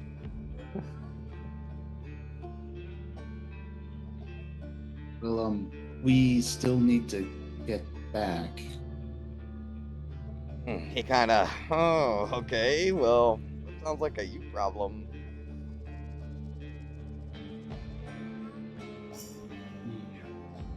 I don't know. She kind of look. She gives August a look like, is this worth pushing, or are we just gonna talk to someone else? He basically says if they're going up and down the Styx looking for this goddamn thing, this is not the last time this is. You know. Seems we haven't gone unnoticed. Well, we've aided them once, and now we know what they're doing, so we can prepare. We do have a hold we can put her in if needed. She would have suffocated the time it took them to search.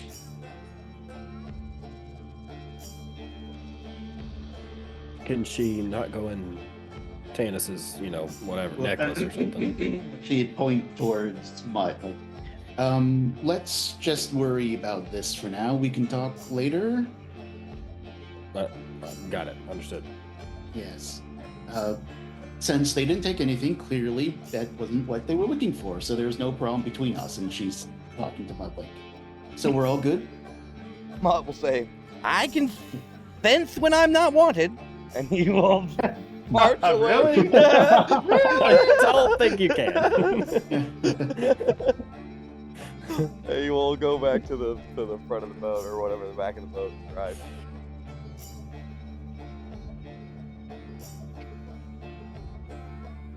We got to be getting close to the edge then. Yep, you're about 30 minutes.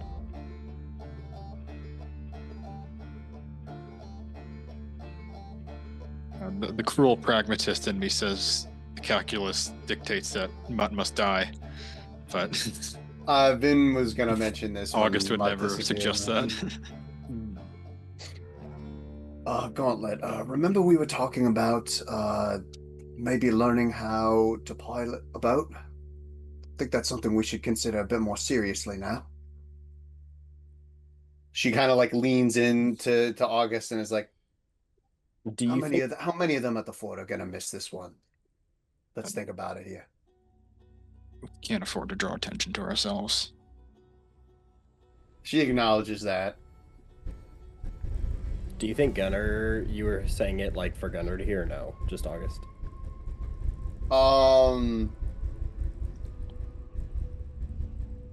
I mean, I don't want to deprive you of roleplay. Like, No, seriously. Yeah. Like Vin was whispering, but she wasn't like trying to actively hide it from like Sure. everyone else. I mean, Gunnar would be on board. I mean, I can take care of him right now if you want me to. I'll figure it out. We'll figure it out. Can't be that hard, right? We made a deal. They had a chance to sell us out. They didn't.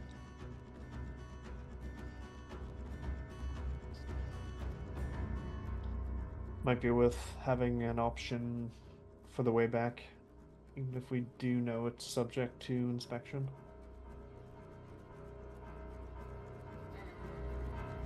I mean, he's definitely not going to let you back on the boat once you're off. That's that. So if you did want to take the boat, you have a pretty good opportunity. It's just him, and if you size him up, he's got about 70 hit points and a 1d8 attack. So you can take him. And get a couple chits back. Or a couple soul coins back. I don't like this idea. This is what it's come to, eh? Yeah, this is what we're doing now, really? This is Avernus. Remember what Maggie said about not letting us be ground down like sand in a fan? This feels like Bruno all over again, and now we have an opportunity to really make a choice. If Zariel can be redeemed, surely we can leave this one live. Gunnar rolls his She's eyes very and sarcastic eyes. when she says that. Yeah. If look, at the end of the day, if he had ratted us out, that's one thing. So he did, and killing him to steal his boat, that.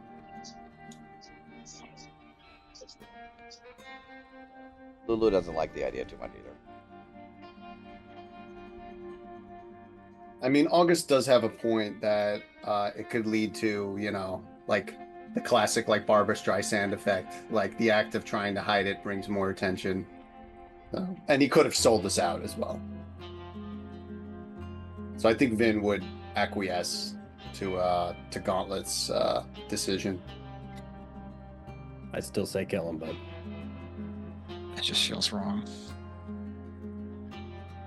Once we start going down that path, I mean, what makes us any better than anyone here? There she blows. The creepy head will say as you are pulling up to the side of the opposite side of the river, where there is a very similarly built crude dock. And he has to do a wide turn because the gangplank's on the other side. So he does this wide turn in the river, brings the boat back around, lowers the bridge.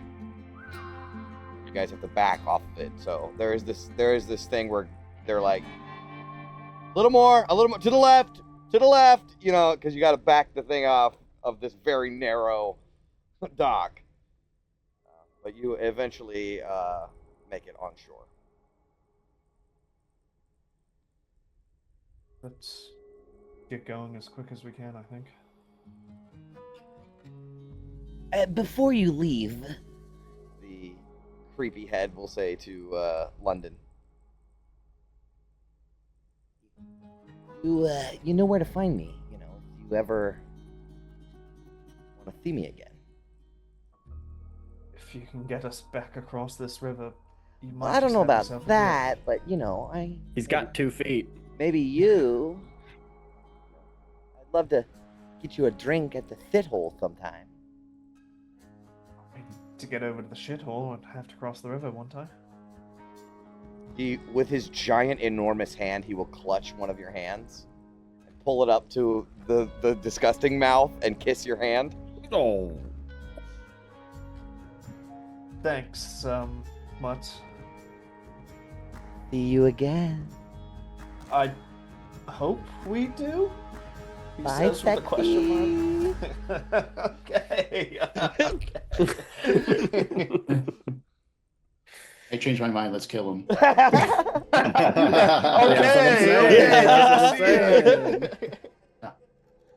Well, we may just have our way back If you show your other foot. hey, 2 feet talking interlocking. Oh no. Torm, help us. Torm, help us, please. All right, we get ready to hit the. Yeah. So open you got. desert. So you've traveled 3 6 hours of your 8-hour day. You might need to rest, but your war machine doesn't think. All right, so I guess we just start. Yeah, we getting could away take from shifts. the river and Yep. looking. I mean, do you want to get 2 hours into this hex and then just like go for the night, or do you want to carry through? I mean, I would say we could do shifts. I only need 4 hours.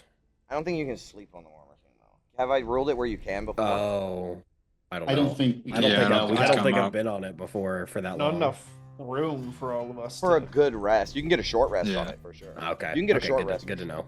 but Good to not know. a long. Like a long rest. All right, yeah, so let's just make distance from the sight lines of any river patrols. And Done. find a Yeah, place 2 hours of travel, no Yeah. problem. You can make it that far. Okay. Yep. So London, with your skill and the GPS, you guys can find a nice, narrow crag to drive the war machine into. Feel safe, and you can get a long rest. Nice. Actually, let's take a break now, and then when we get back, I'm sure there's stuff you guys want to talk about. So. Yes. All right, let's take a break. I'll see you guys when we get back. Cool.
And we are back. Let me get a test. Test. Perfect. Check. All right.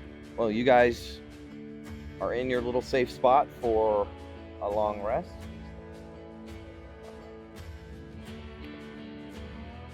So, why couldn't you tell me about Tannis's, necklace thing over? Can Lulu not just get, It's just Well- better if we don't talk about these things in front of strangers. Oh, I understand completely. Also, no, I'm the only one that. Oh. Unless Tan- that person is dead. Tannis is weirdly selfish when it comes to his locket. Although having It's a portable not by morgue choice. has come in handy. Oh yeah, it was really handy back in Geargrave. Was able to pop in, grab the fuel, pop it out. It was nice. Now, the portable hole has an hour of air, not 10 minutes. So, Mhm. okay. For the Oh, future. it does have an hour, so Lulu could. Yeah, it could hide in there for a Wow, considerable amount of time. that's helpful. Oh. Very helpful. Lulu will stick out her trunk, and there's a little orb of light at the end of it, and she says, "I even have it like a torch."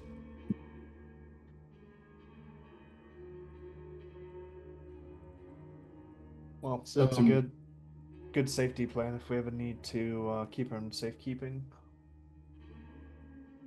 Who's going to be the first one to turn it on, though? I kind of imagine like everyone's kind of circled around like the thing that Maggie gave us, and we're all just kind of looking at it like, all right, who's touching it? You want to turn it on? Try it out. I'll just put it on the ground and I don't know, is there a button I press? Yeah, there's like a little button on the side. No, you know what I think it is? It's a lawnmower puller. So it's this little tiny device with a lawnmower puller on it. Ripcord. Yeah. Oh my god, I had like a junky ass car where you started with a screwdriver because somebody stole it and ripped the Oh fiction my barrel God. out. There is a kill switch on it though, so it turns off quickly. But it starts quickly too. But it's like a start and then a kill switch. You try it out. All right, yeah, we'll let her rip. Yep. You fire it up. You set it on the ground, pull the cord, and it starts to rev like a little engine.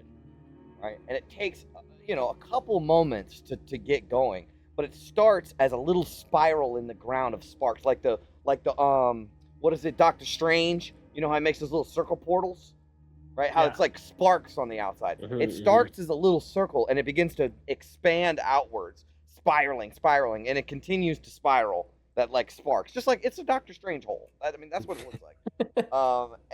But it's a 10-foot deep black pit. Like the walls of it are black. The floor is black. I guess I'll jump in. Jump in. It Yep, echoes. I'll jump in. It's like 10 feet down. I guess I'll climb in. Yeah, you can. I guess you can lower yourself on the side and then drop it easily. You're like, hey, this is kind of cool. Do you mind seeing what it's like when it's closed? Sure, why not? He doesn't need to breathe. I don't need to breathe. Yeah, he True. does not need to breathe. Yeah. Yeah, you want to close it? Yeah, I'll hit the switch. You kill the switch. The portal whoosh closes, and Gunner, you are still in the pit, but now it has like a roof on it, and it's pitch black. You can't see anything. Okay. You can't see your hands in front of. There's no filtered through light, no moonlight. It is pitch black. Wow. You cannot see anything. Okay. I knock on the ceiling. Nothing. Nobody hears anything. Interesting. You are in an hear extra us? dimensional space. Ah. Far, far, far away in a different. Oh, yeah, I realm. guess that makes sense. That's cool. I'm going to say a number now, Gunner, and then I'm going to ask you to tell me what it was when you get out. Just to see if you can hear us. But, yeah, so I guess I'll start it up again. Yep, fire it up. Sparks. Create a portal. A hole. There's Gunner. Oh, I'm still alive. I help thought him up. about shooting it, but I figured that wouldn't be a good idea. Could you hear us while you were in there? No. No, I mean, yeah. No, I couldn't. What's the temperature like in there? Normal. A little cold. Well, it's a little chilly. Oh. Could be nice. A If, little bit of if respite. yeah. The if I could space feel it. between worlds is a little chilly. It was dark. It was dark, nothing else. Sounds like a 2-star review on the space between worlds. Yeah, it's just an infinite plane, all these possibilities. A little chilly. Little chilly. chilly. Little chilly. Gotta say, -1 star for that. Go Yeah, during it the was just summer. dark. All right, well, You can store stuff down there. that's good to know we have that at disposal.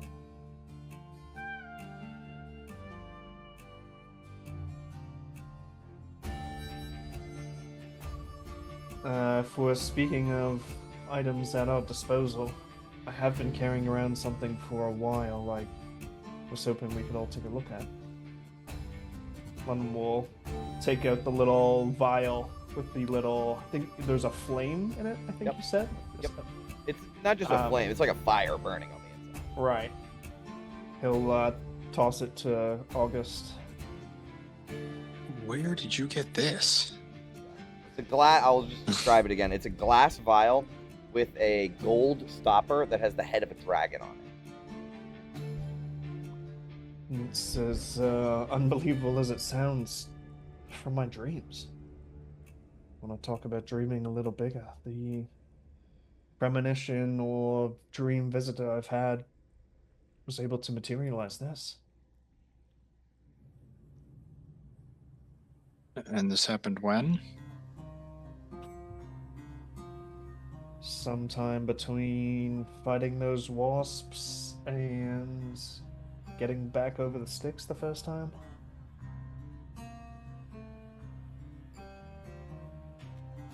In the future, let's bring these things forward sooner than that. I always wanted to, but we were always dealing with something. What do you think of it? Have you ever seen something like this before? London, Is we're this always even- going to be dealing with something down here.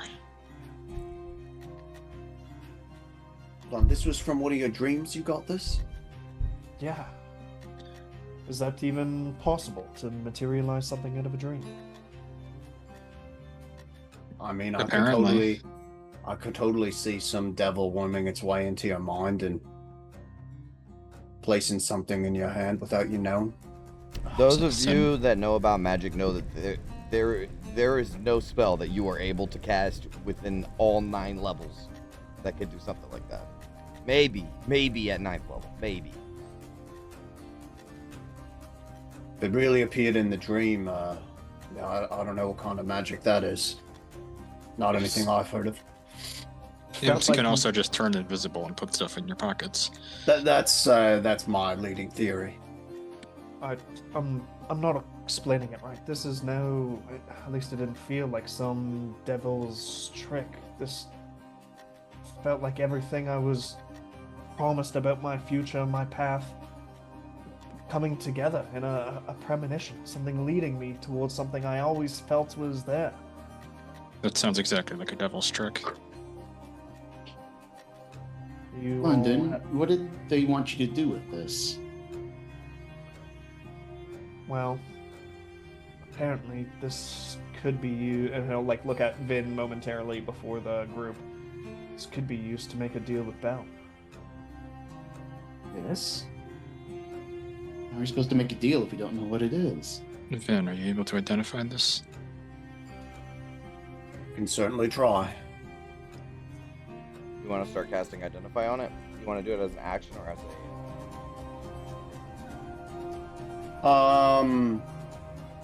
Well, Gunner's driving, right?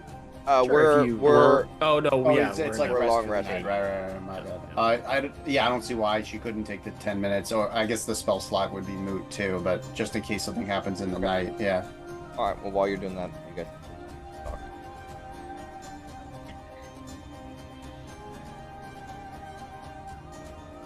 every once in a while I get a visit in the night, and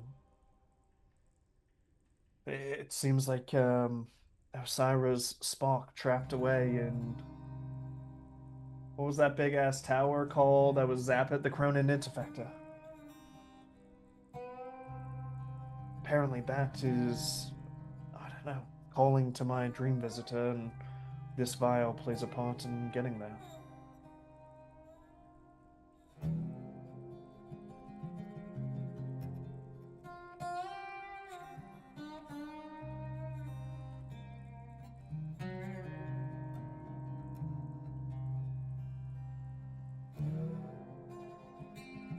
Don't know what it is, but apparently Belle would take it as some sort of gift and can make a bargain for the light in the Cronin Infector. If whatever this thing influencing your dreams, London, wants to make a deal with Belle, that is already a red flag. Yeah, what is I guess it'll we can talk more once we actually know what it is. They didn't tell you what it is, just gave it to you as a bargaining chip. Yeah, that's essentially it. Have you tried to open it? No, I wanted to speak with all of you first. Credit where it's due. Has London mentioned like anything about the appearance of this well, when I say appearance, I mean like how the dream visitor looks and what they're like? I don't think necessarily the looks, but I think he might have like described the dream visitor before in terms of like the feeling he gets of the dream visitor like guiding him towards his purpose. I think that's like what's most palatable to London, and that's what he's trying to articulate.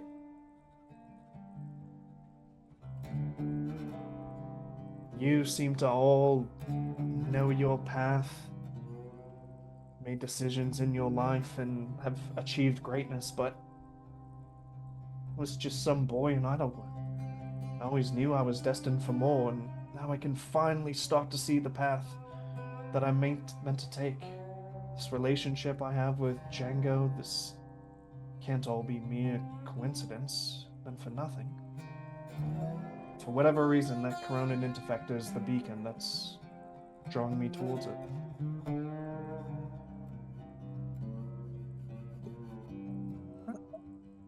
I'm just unsure of why you seem so ready to commit to this under little to no scrutiny. I can't put it into words. It's just this feeling I have. Some people probably call it destiny. I've never felt it before.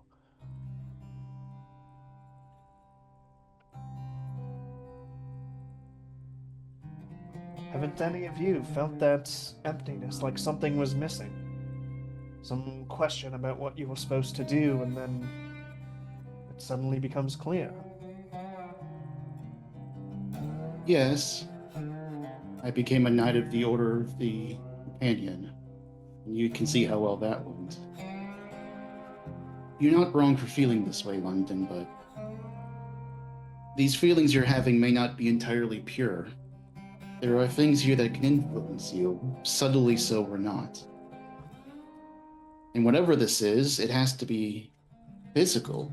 It's already interacted with you here, now.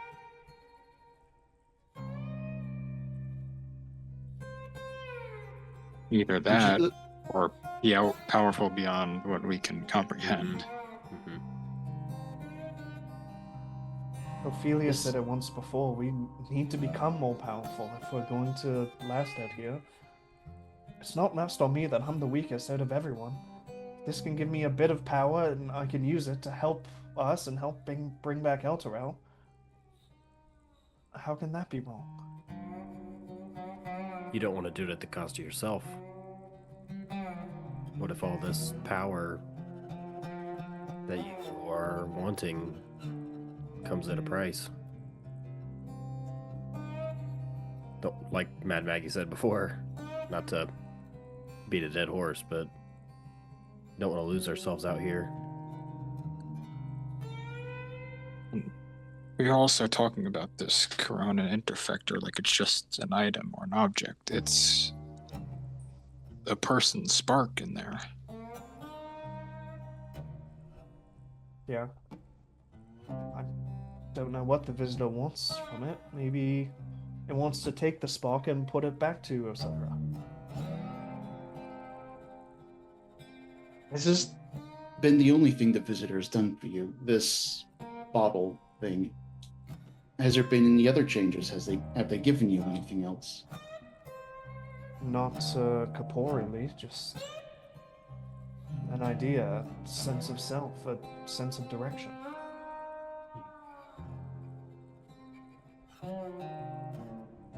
They've just said to me what the words I've been waiting to hear my whole life, that Django and I matter. We're destined for something greater than just the twigs of Idle Glen.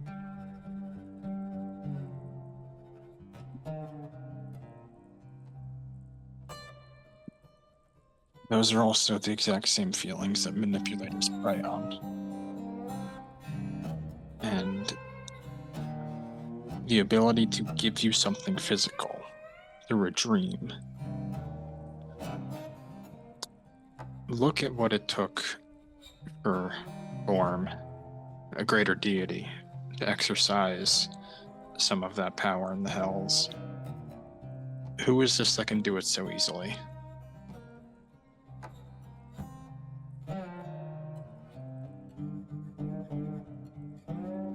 It's a powerful feat, no doubt, but so is sprouting a wormling from an egg that my family had carried from generations.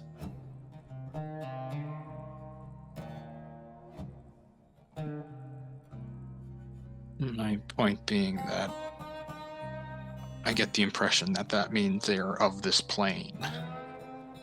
And anything of this plane seems untrustworthy.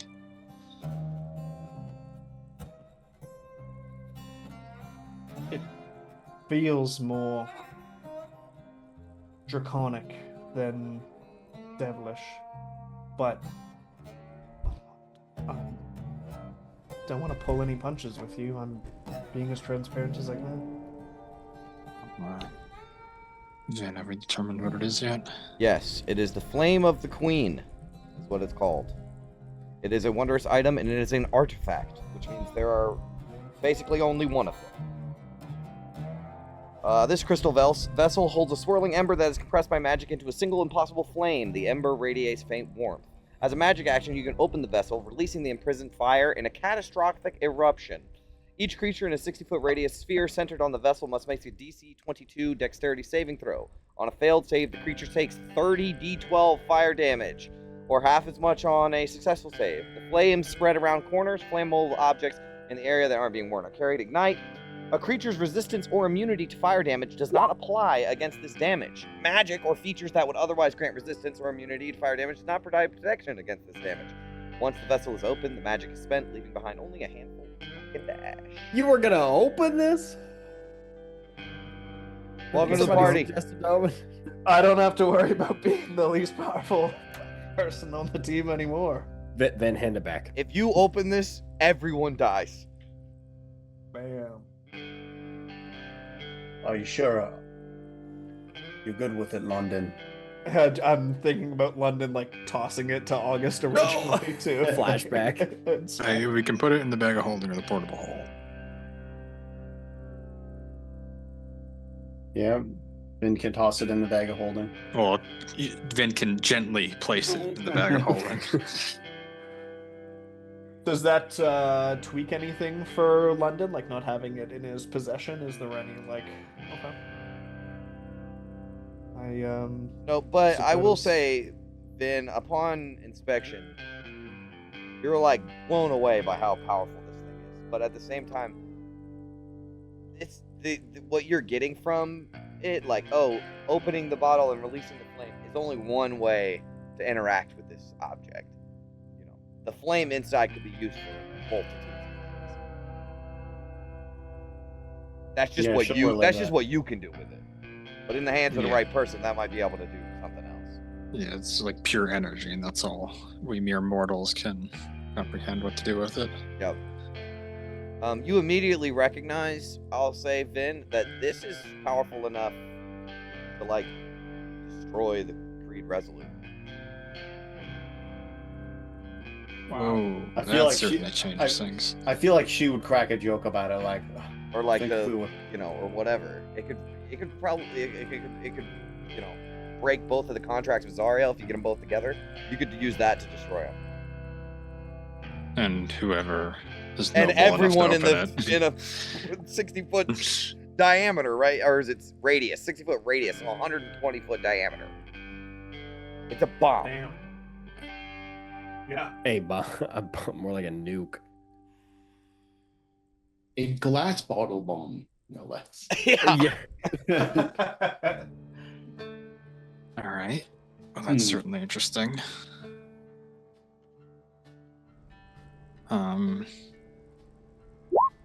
The image of a dragon and the word queen is setting off alarm bells. Maybe it has something to do with Django's lineage, his connection to me and my family.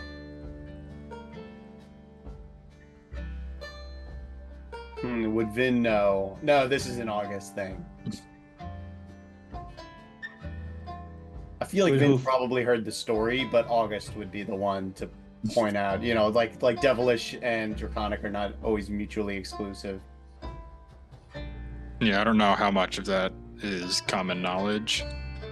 Make a religion or history. I mean, there's certainly cults running around. Yeah, because I feel like the Queen of Dragons existing has to be common knowledge. But For sure. the greater details of the rest of her context. I mean, give me a history or a religion check.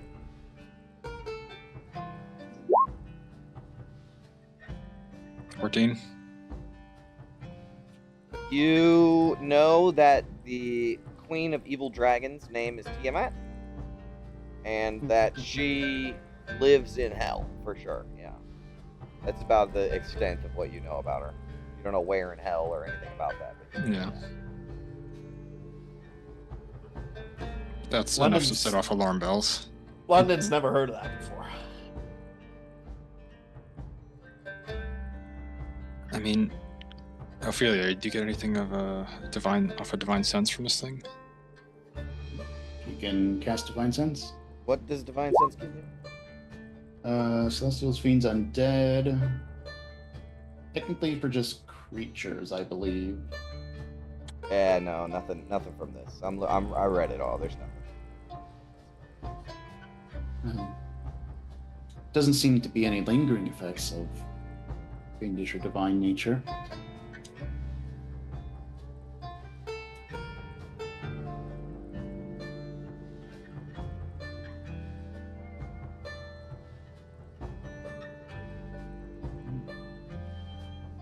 This doesn't necessarily have to be an evil thing. My father's fought against Tiamat.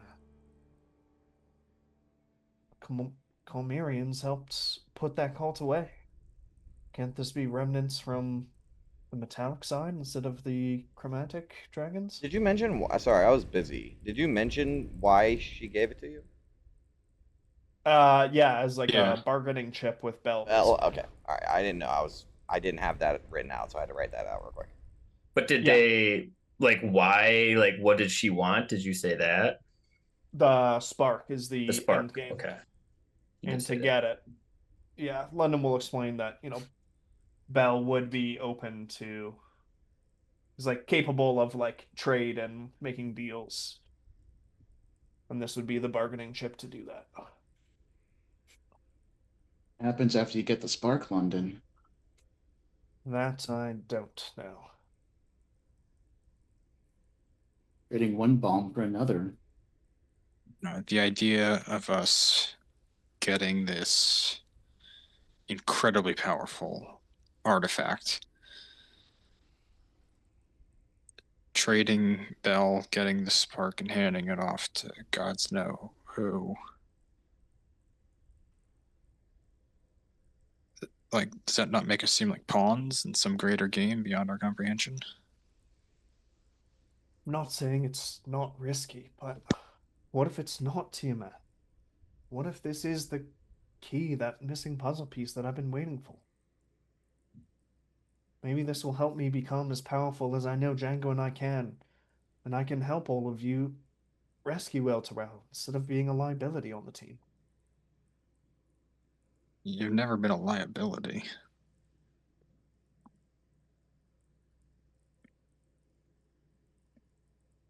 They'll like kind of silently can say like he feel like he's not looking for a compliment here. He's like trying to put his cards on the table. Well, hold on. And she's kind of saying this between August and London. Look, the problem right now we have is we don't know what's happening beyond this. We don't know who's talking to you or what the spark is going to be used for after they get it. Is there any way you can get more information from your visitor? Anything at all that can support a decision one way or the other? If they can't tell you more, I don't know, London. Maybe it is true. How are we supposed to react? I've never been able to force their hands, but if I'm visited again, Maybe you should try tonight. Call out to them, think about them, talk to Django. I mean, if they trust you with such a task to trade with Bell, surely they should trust you with the object of your whole mission, right? Certainly they have to be watching you. he's like nodding and like hearing what the party is saying, but I think he's just like locking eyes with Django right now and kind of just like looking at Django. But I'll add, London, that she's mentioned this multiple times, but every time she's visited you and it's been really clear, like you've been able to communicate with her and actually have a meaningful conversation, it has been when you were closer to the Contra Abyss side of the map, right? Like towards where the Bone Symbols are and the Filthmire and the Coronan Interfector, that side of the map. It was a little. Gotcha. She was able to communicate with you, and she said that multiple times. Like, you're getting so close to me that I can actually communicate with you. Gotcha. I think our journey is gonna take us that way anyway. So Sorry, London. I feel like I'm coming off harshly, but I just don't want you to get swept up in something and be used. I don't want to be used. I just want to be useful.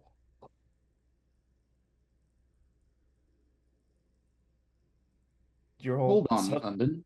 such You great said warriors. so bad. I was just gonna say, would say something like wants to be useful. You know, you all are such great warriors. He like wants to be able to contribute as well. You said you can hear better when you're contra Abyss. Towards the Cronin Infector, yeah. Could you be talking to the spark? I don't know. I suppose. If it wants you to make a deal with Bell, but she didn't say anything about giving the spark to Bell, did she? Just that he needed to retrieve it. Yeah. Well, she also mentioned, because it was a while ago, so I'll kind of read it. Yeah. She mentioned that once you get it, she wants you to bring it to her, but she hasn't really revealed where she is. Okay. And she's made it clear multiple times that she's imprisoned. I'm imprisoned, and this spark is going to help me get out. Okay. Yeah, because she was like, why didn't you get the spark last time you got the Interfector? And he's like, it's locked. Bell has the keys. All right, give this to Bell. He'll give you the keys. Okay. Bada bing, bada boom. Gotcha. Rewind.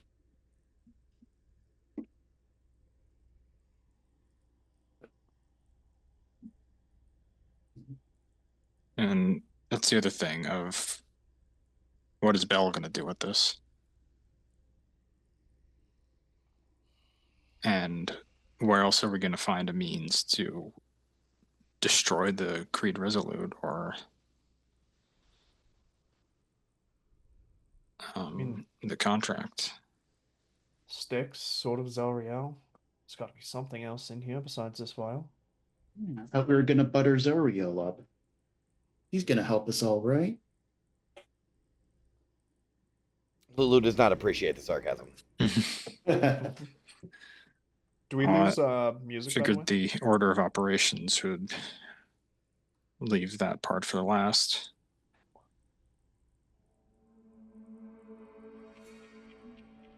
But I guess how else are we going to get the contract from her?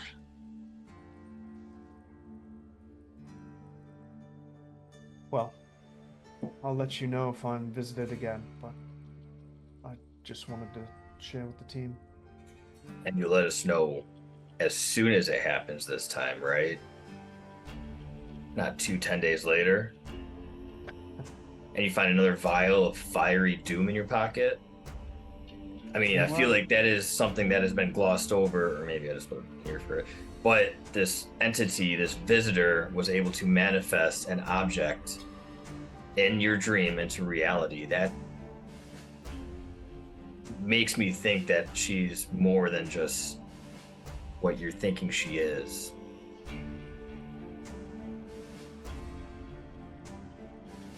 You don't know that, Tennis. I know that if she's here in Avernus, and she's this powerful of a being, and she wants a celestial spark to help her free herself, all signs point to this thing's fucking evil as shit. Well, you can have your magical connections, your genius. Why can't I have something? And I hate the fucker. Yeah, but it makes you powerful and fly around and do all that cool stuff. And Osira wasn't evil. Yeah, Osira wasn't evil. Yeah, so if this thing wasn't, it would want to give Osiris Spark back to her. And look what it cost Tannis' family. Look what that power cost. My mother and father are dead, and my other brother now wants to find me and kill me.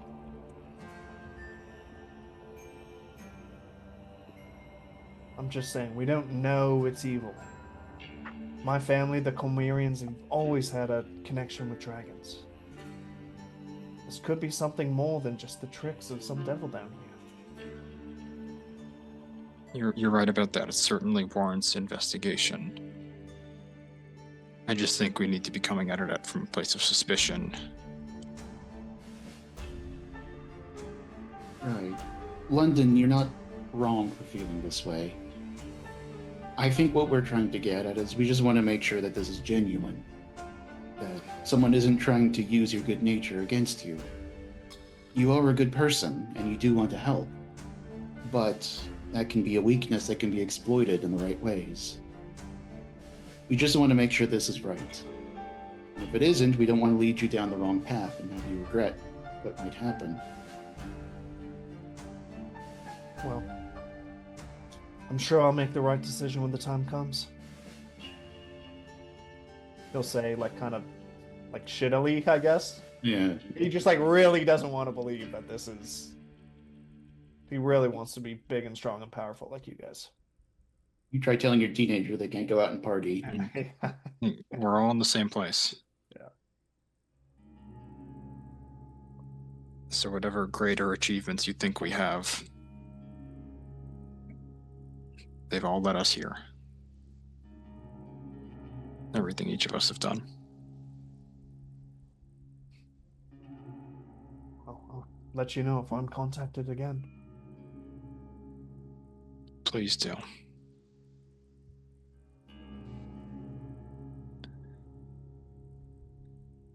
I imagine Gunner's just kind of chilling.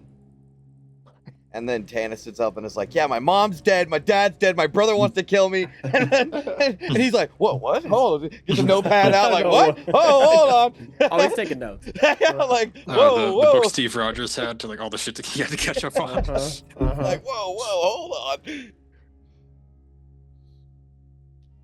Yeah, Vin is just brooding in the corner, listening to this whole conversation like she's heard it a million times. Or at least you see it's not personal. All right. Is there anything else we want to discuss? Ophelia would try and get August and Tannis for a private chat at some point. Sure. We can do that before we split off for night sleep. Is there anything we want to talk about as a group? So I'm gonna drag us. Once we get going, we're gonna get going. Yeah. Maybe not today, but maybe another couple sessions with no breakdown of things. Yeah, there is the mountain of memories. Oh yeah, we said we were gonna do that. Please, can we do it? Please, please, please, please, please, Yeah, we said we please, were gonna please, do please. that. All right, we got, let's say 20 minutes to go over everything. All right. I'm good with it. So, yeah, I guess August has spent the boat ride and the drive making a journal of all the memories that he's had and ripping out the pages and shuffling them around. We're like, all right, let's try to figure out some semblance of an order. And then, what does that do for us? Like, where did you have the vignettes at Mount Celestia in the timeline? Those 9 scenes we got. That was in the Dream Machine Part 2. On the beach? Yeah, on the beach at Mount Celestia. When Lulu and Zariel are at Mount Celestia, and she's talking about the plan. Is that the start of this? I think you according to the document, it's closer to the beginning. I had that as 1. I think kind of the genesis that started it. Well, I'm including all the memories we've gotten since the helm. 1 would be the Lulu seeing Zariel. Well, how about this? I mean, why don't, to the best of your capabilities, August, just kind of give the vague idea of what happened. All right, so yeah, I'll just go through all these tabs one by one and explain why I put each one in that spot. So the first one, it ends with Zariel asking what Lulu's name is, so I figure that's where it all began, because in every other interaction they have, they seem familiar with each other. So that's why I put that one first. And then this one, Celestia Burns, because I put the question mark because I'm not entirely sure that's what the vision is, but it's the only thing that makes sense. Where else would home be for these two? And Asmodeus betraying them. What else would he be on trial for? So that leads to that one. And then, yeah, now I'm not really, because that was ancient history, so now we're jumping eons to when Haruman was born. So I assume this is where this goes. Haruman leads his rebellion, becomes the boy warlord. And then I put Zariel getting fed up and looking across the plains and seeing the need for change. And then I think that manifested by her interceding at Idleglen when it was just the farmers. Well, hang on. I'm going to pause right there because I think you got that one, one out of order, because it's after she's like, oh, it's after my time with, Lady Yale. But Lady Yale and Zariel meet at the first battle of Idleglen. Oh, yeah, I see that. Which is the Farmers' Crusade. So you're 1 or 2 out of order right there. Yeah, so I guess that was after the Farmers' Crusade, or she was reflecting on her intercession then, rather than foreshadowing it. And then the celebration where this is kind of just a guess, where I assume it's after the Farmers one with Zariel's intercession. Before, the Hell Riders had gathered and it was a proper crusade with those warriors that we played as. This one I'm not exactly sure, because it seems like, it's, again, before the Crusaders are gathered. Zariel says these are farmers, merchant, craftsmen, they're not an army. So I guess this is Zariel after meeting Yale at the Farmers' Crusade, signs on for tour of duty, for lack of a better word, and starts adventuring with her. And then I think Zariel starts doubting because she's like, these are normal ass people. They're getting fucking slaughtered. And Yale, has that passion that only a mortal can have, and starts to convince Zariel otherwise. And so I think that convinces Zariel, and now she's like, all right, let's do it. Let's start a fucking crusade. And she invites Yale to this dream. Yeah, that one I'm not entirely sure about. I wanna intercede, and I don't like putting my hand on it because I want you guys to sort of. But this is important, and I think I'm gonna give it to you guys because some of your characters are actually way more intelligent than all of us combined. I'm gonna move Celebration down below Dowry has Fallen. And I'm gonna move Zariel Gets Fed Up too. Down to the way further away. Because you're really close. So it's Farmer's Crusade, Dowry has Fallen. Oh, no. And then Zariel's Doubt. Celebration. Right? And then maybe even like this. Zariel gets fed up. Night on the beach. And the vignettes go in here too. Yeah, so that's the other thing I had, where I assumed they were all from one night on the beach, but I wasn't entirely sure if that was a place that Lulu and Zariel went to a lot and had many conversations at. It is. And that is a good assumption, right? I think that maybe even the night on the beach is a separate time, but within the same time period as the vignettes. Yeah, where those vignettes it's after the fire break, and it's an army for a war to We Cannot Fail. That block. And I think I put that in the order that those should be in. It goes within. Oh, I didn't even check that. Where is it after fire break? Yeah, after fire break to We Cannot Fail. That seems like the natural progression of the conversation to me. So it seems like one conversation. So, yeah, I feel you. I got it. Zariel Gets Fed Up is also part of that conversation. Okay. It's the first one. It's number one in that conversation, I would say. Okay, so then I think I can move all those up now.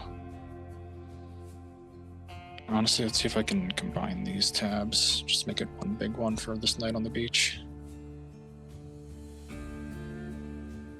Wedding.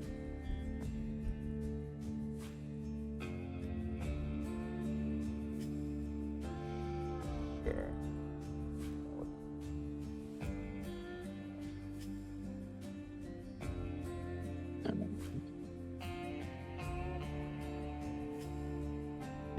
Yeah, okay, we got it.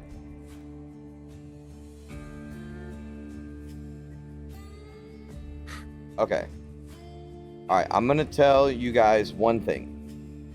Because I know I tried my best and I didn't want to tell you. I wanted you guys to figure it out for yourself, but I think it's important. So I'm gonna mention it. When there were two completely separate fights with Yanagu's forces. The first one was against the militia, right? It was only Zariel and Gale in those fights. And her militia, the shitty farmers and stuff like that. There were no knights. They beat him. Yanagu retreated. Then we got the vignettes, right? Where it's Zariel being like, I have this idea. She goes back, asks Gale, hey, you want to dream a little bigger with me? Then they form the Crusaders. And from there, I'm not gonna tell you the whole story again. But that one series of events is important.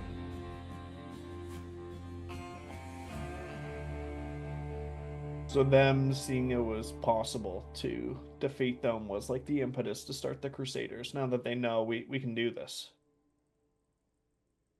Yes. And Zariel left. She was there for a little while, but she was not supposed to be. Angels are not supposed to be here. Right. So she left, and that was driving her mad, as seen in the beach vignettes. Right. So then it's the beach, and then she's like, look at what the mortals can do it. Like, look how strong the mortals are. If we want to upset the wheel, they're the key. Okay. Yes, and upsetting the wheel kind of ties back to the first 2 or 3 visions, right? In the order. Like, why does she want to upset the wheel? Why is she like this? Well, it's probably through these first 3 events. Because she saw Celestia burn and nothing was done. Celestia question mark. Yeah, right.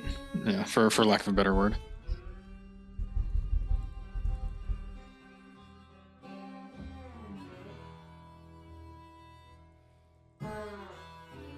Because last time we were talking, there was a whole lot of from Ophelia, which is Ophelia speaking. So, there's a level of she's made up her mind about it, right? But, you gotta the reason that I'm harping on this so much is because I do want you guys to genuinely think about what Zariel is dealing with.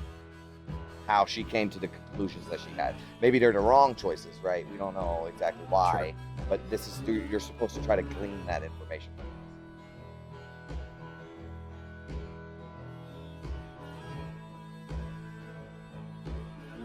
Alright, so I think I got a pretty decent idea on everything from from Yale getting nabbed to Zariel's last stand and Yale and Lulu escaping. We go from the beach and then the Crusade starts gathering. Yale and Olanthus begin their alliance turned romance, and then the second fight with Yinagu, where instead of going to the Abyss, they end up in Avernus. And then what Jander told us when he was fighting alongside Haruman in the Crusade. Did he say why he went to the portal? There was infernal reinforcements, I think, had started just destroying the Crusader line. Right. Why are you saying why Jander went through the portal? Well, it's because they said they attacked Idle Glen again, and so there was the first wave of hey, get boots on ground, get their ASAP, and then Jander was commanded to bring in the reinforcements by foot, so a second wave. And then when he got there, there was I think the battle was already kind of moved through the portal, and he led his men through the portal, right? Mm-hmm. Yeah, where the impression I'm getting from this is they had this plan to invade the Abyss, and then they got attacked, and they're like, all right, here's our chance, fuck it. And followed after the portal. Well, Yale was also taken, so they didn't really have a choice. Yeah. So. Right, but once they're in Avernus fighting, it seemed like Yale was super rattled that Jander led his troops back through the portal to go back to... Yeah, because she didn't give an order to retreat. Right. And you're asking why? Yeah. You do know that information. You heard that directly from the horse's mouth, because you talked to Jander, right? Right. And he said it was because he saw Haruman fall. Oh, that's right. Oh, yeah. Okay. Yeah, remember Ophelia said Haruman left his men first because he died first. Yeah, seeing Haruman fall broke me. I only saw the truth. We could not win against Hell and the Abyss. I faltered. Right. Yeah, he had some fog of war stuff. He couldn't see it from Yale and Zariel's point of view, where they knew that they were holding lines. Mm-hmm. He got in there and he's fog of war, chaos, bodies dropping, get the fuck out of here. Yeah. And he sees the most powerful warrior he's ever known knocked off his horse. Yeah. Yeah.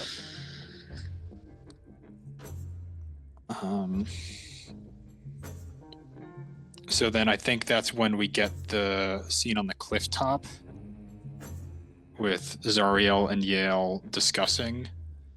I think I might have put that a little out of order because it was in the retreat tab. So That should be split up into a couple. But they're watching. The Pegasus rider comes up, tells Yale the situation, and then I think that's where Lulu and Zariel see each other for the last time, while Zariel's in that state at least. And Zariel goes and holds the line against that enormous, because that was what was breaking the lines too, right? That enormous head like the bow of a warship demon. No, that wasn't even here. That wasn't here. For that. No, that was with Yale. Yeah. And This is Lulu where she when fought. Torm interceded. She yeah. fought Terzareg, right? You guys That's saw it, the Pit Fiend. Yeah. Is that where she lost her hand? I think so. Yeah. And she had Lulu with her for that. She, in the vision that you saw when you got the gauntlet, when whoever got the gauntlet, Okay. she was on Lulu and dove Yeah. off of Lulu.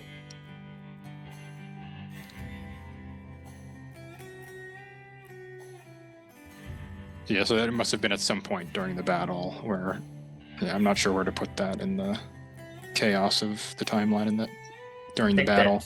I think that's literally right after her and Yale split ways. Like she's like, you go try to like rally the troops and stop the retreat. I go fight Terzareg. And then she fought Terzareg as Yale's down there. And then hand off, she dives after it. Doesn't get it. Yeah, okay. I don't know why I thought Yale took Lulu to go fly down. I guess she just went with the Pegasus rider and then instead. Oh no, Well, actually, was Yale she on a just Pegasus? no, she just jumped off. She actually, I mean, you guys don't really know what, but there was some sort of magic, obviously.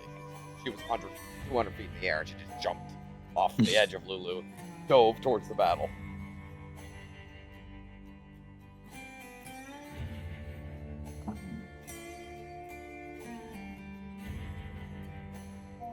So yeah, so Zariel loses her hand, and then I guess the retreat is sounded.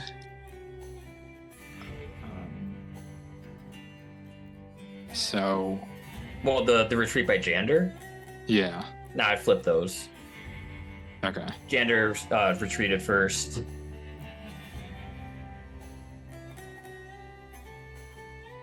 Yeah, because that's what sparked them to go in. They see Jander retreating. They're like, fuck this, we gotta get down there.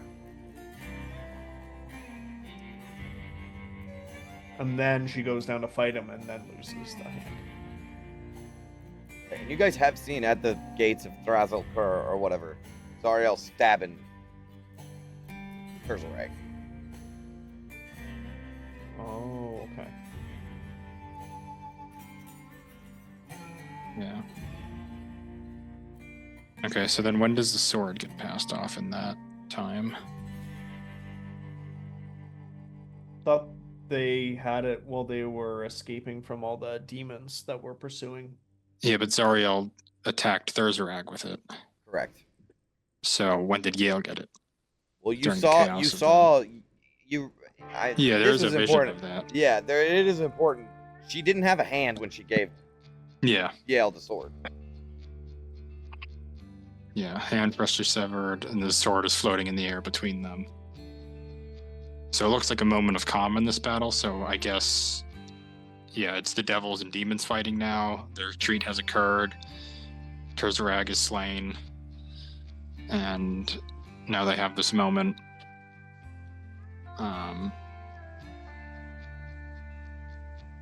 And so then Zariel goes to buy time for them to escape, I presume.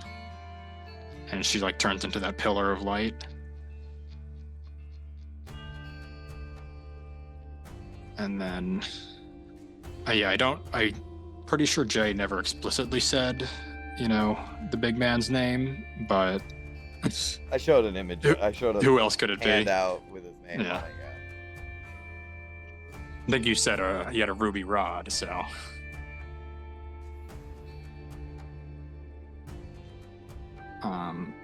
So yeah, that must have been in the immediate aftermath of the battle. Because surely he could feel that going on in his domain. And so, yeah, then it's Yale and Lulu being pursued for God knows how long.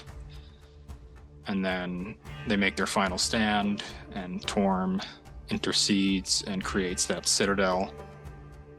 And Lulu was trapped there for, again, gods know how long, but we know a long fucking time.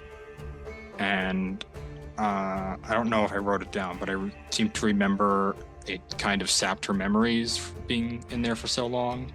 So it wasn't that she got necessarily dunked in the Styx twice, but it was that and the Styx, and now things start getting a bit more hazy. Because we have Zariel's rise to power as depicted on the gates. So at one point she is like fighting Koshishi and all these other guys and, you know, fucking doing a coup on Bell. And so I guess that's while Lulu was trapped in the Citadel.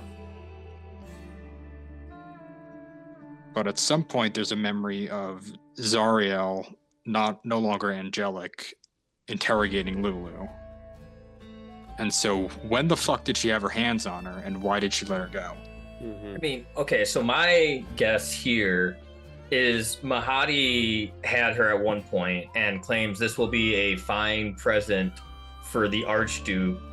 But I mean, is Zariel only referred to as the Archduchess, or has she been? No, those guys on the boat earlier today. They, So- Archduke. They don't call her Archduchess.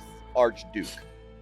Yeah, so my guess is that when she was saying that, like, he's the one that gave Mahadi, or Mahadi's the one that gave Lulu to Zariel. Somehow after she escaped the weird alabaster growth thing, she's like wandering through the wasteland. Eventually Mahadi somehow gets his hand on her, dunks her in the Styx, and is like, you're gonna make a fine present for the Archduke, gives her to Zariel, and then Zariel's like, where's my sword?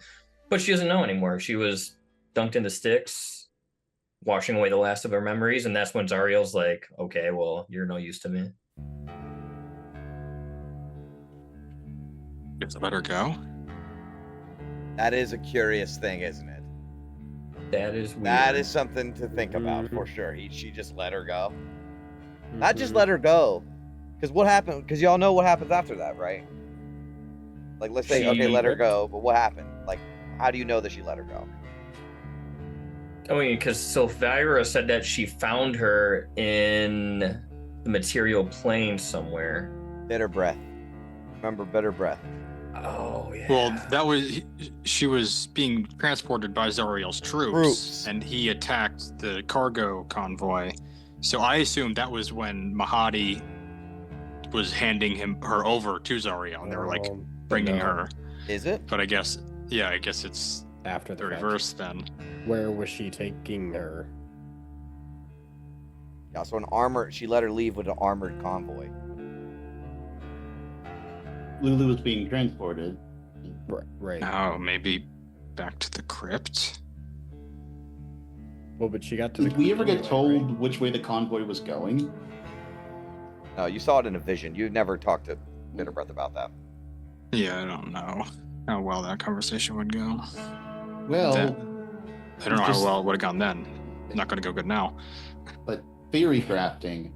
So Mahadi finds Lulu, but for whatever reason, he doesn't necessarily want to give her everything. So he drowns Lulu to wipe her memory, so she's less useful to Zariel. Well, to purify her in the Styx, right? He said that in the vision.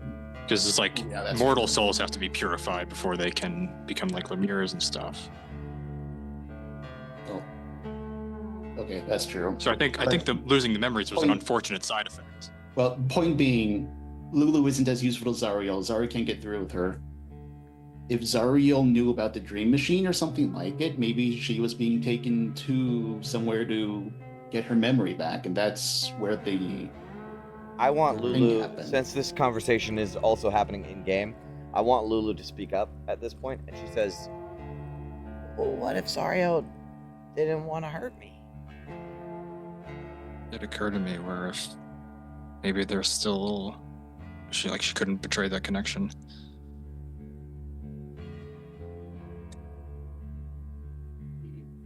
Maybe she is not past redeeming after all, Ophelia. That's what I'm saying. Trapping someone forever is that really better than harming them physically? And what is she going to do with Lulu when she gets her hands on her like this? Is it going to be a happy life? Do we definitively know how she made the transformations, Ariel, from the angel to the Archduke? We're just assuming she was like mad at the. No. Okay, we don't know for sure. Okay. No, I don't think we ever got anything on that. Okay. You just know that Asmodeus was involved, or I don't know if we know it's Asmodeus. It Will was saying Asmodeus. like some very okay. You yeah, know some it is at this powerful- point because you saw the trial. Yeah, the trial. Okay, Right. so we didn't. Okay, yeah. So like we know that he was involved. We know that he made her a powerful devil, and we know that he likes to disrupt the people that's in charge of the 9 different layers of the hell and constantly have them earn their position. And if they're not worthy, get usurped by a more powerful devil. Yeah, not allow one to consolidate too much power and rival. Yeah, and he was looking for the sword, right?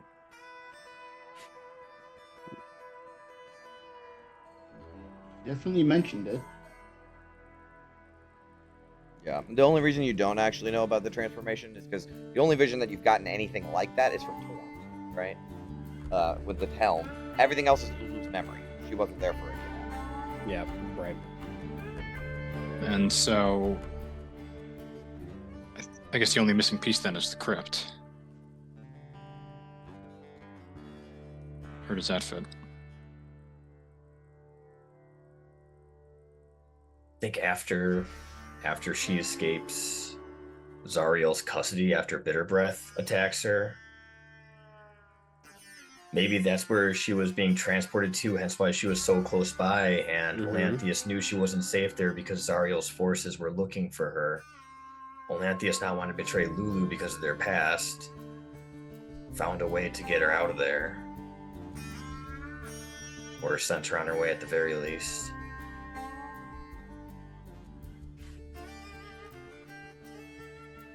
And that still leaves just the question of how she travels the plains.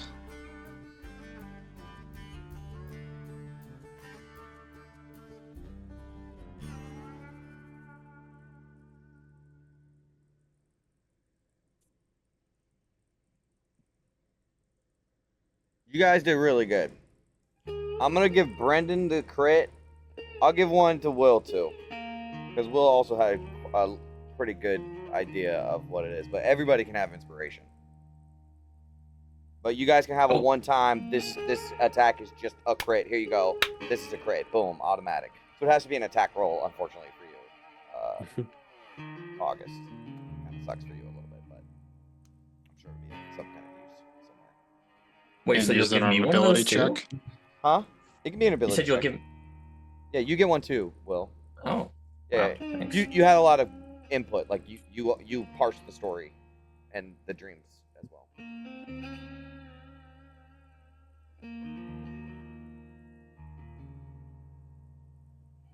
Yeah, because it seems like they went from the Citadel straight to Knucklebones. Maybe not straight there, but those were the two. Like, there's nothing else super significant in between those 2 points. We do know that they're still missing pieces from this, though. Yeah, for sure. And Things sorry, that remind weren't- me, did the Kankus back at Fort Knucklebone, did the Kankus we talked to have experience with Lulu themselves, or was No, this it was like generations ancestors ago. of-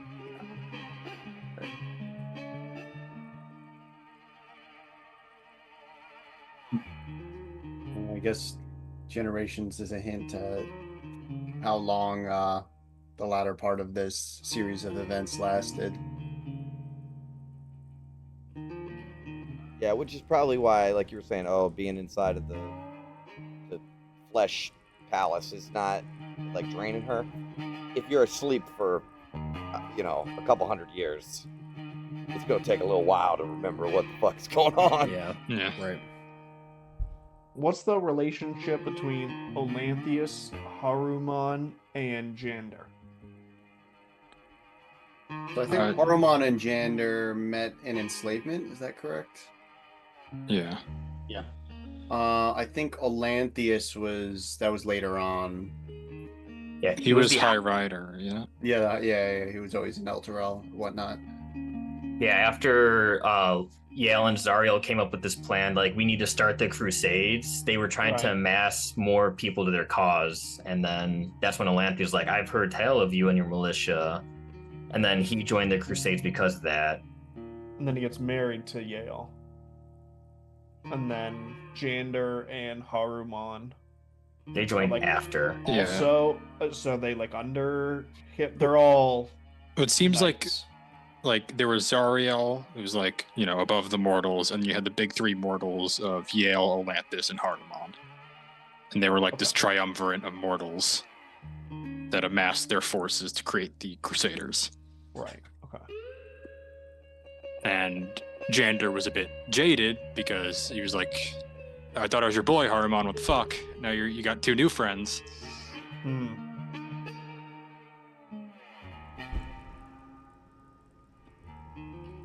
I'm surprised Ophelia and Tanis aren't more mad at Jander for.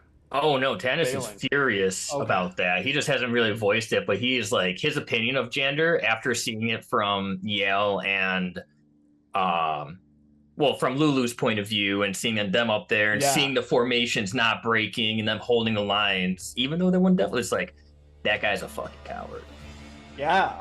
And like London, thanks to Hamilton and the Hell Knights, and like he's like, they should never like give up. They're the strongest, toughest guys. So the fact that he bailed, I can't believe Ophelia wasn't more against him too.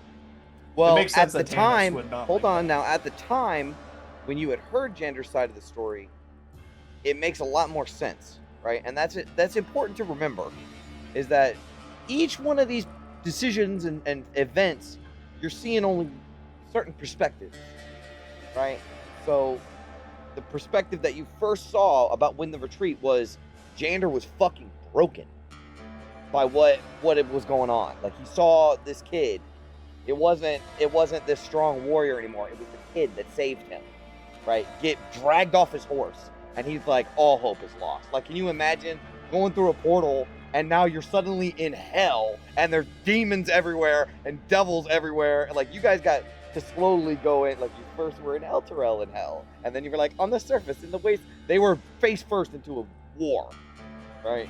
The greatest war the multiverse has ever known. Yes, exactly. As And it far as was I know, Jander, he couldn't see the other formations. correct. His side was getting fucking annihilated in person. Yes. So, Yeah. So Sure, when but- he saw that, he turned.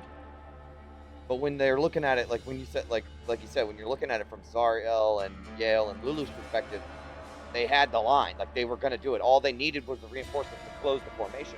They could have at least defeated the demons.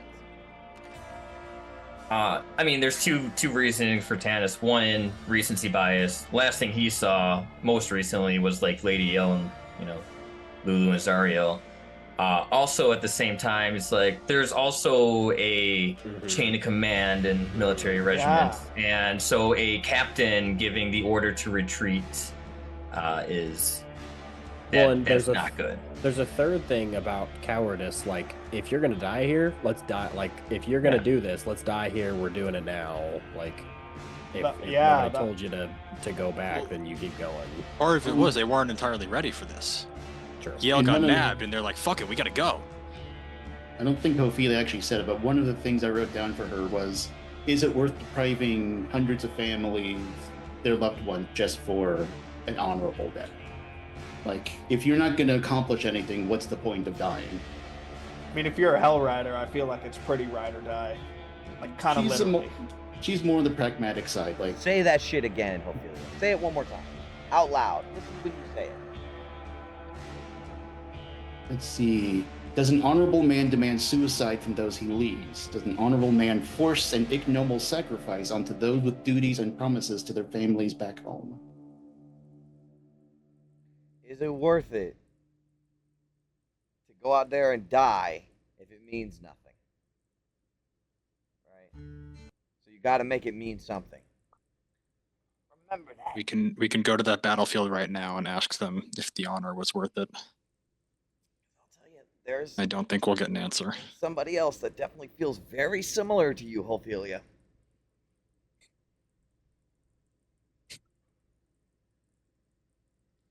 Mm-hmm.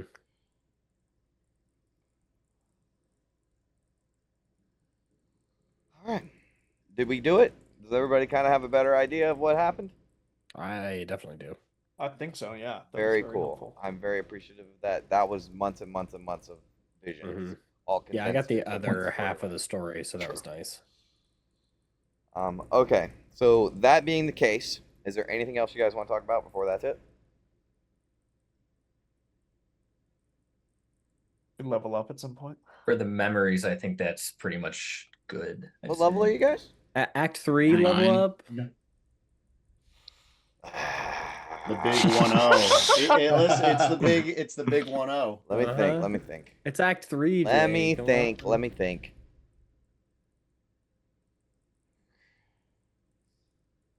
The sooner we level up, All the right, sooner all right, I fine, can get fine, one fine, fine, D8 fine, fine, on fine, my fine. hunter's mark. Yeah, you guys can level up. Fuck it. Yeah.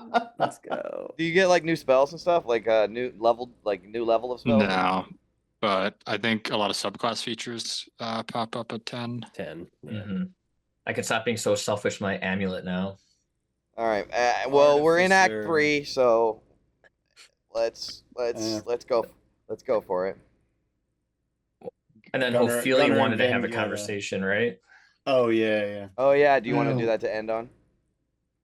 Yeah, I think that's a good ending. So at some point, Ophelia is going to kind of motion Tannis and August over privately.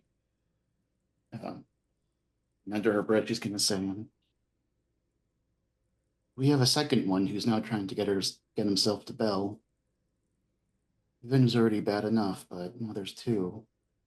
How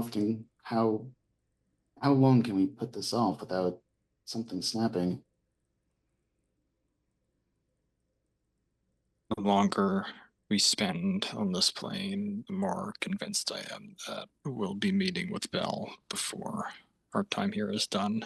It just seems like inevitable at this point. Such a powerful player in the game here. Can't be avoided forever. I love the idea, but I'd rather do it on my own terms than through force. I'm sure London wouldn't do anything, but that's just one more voice leading the choir.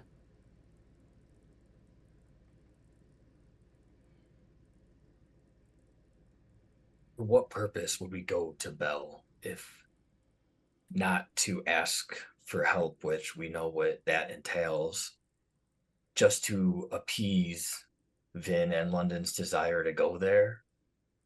What Your end? Gargos desire, not Vin's. At least I don't think. No, yeah, okay. There is a separation. Gargos' desire to go to Bell, but we know why.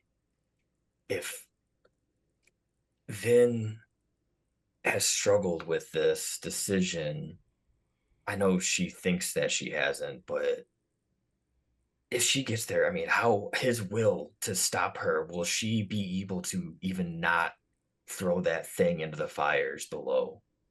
Or do whatever needs to be done to release it? Will she even have a choice? I doubt it. Then we need to avoid going there as long as possible. You're not wrong, Tannis. But what terrifies me more is what happens if Vin and London end up there themselves. We're not there to bring them to another path. They need a voice in their life that's less influenced by outside forces. I'm not saying I want to go there. I'm saying I'm starting to think it's inevitable that some of us will, and I'd rather go as a team than broken. What contingencies can we have to make sure that doesn't happen? You're so hopelessly outmatched. I mean, this creature was Archduke.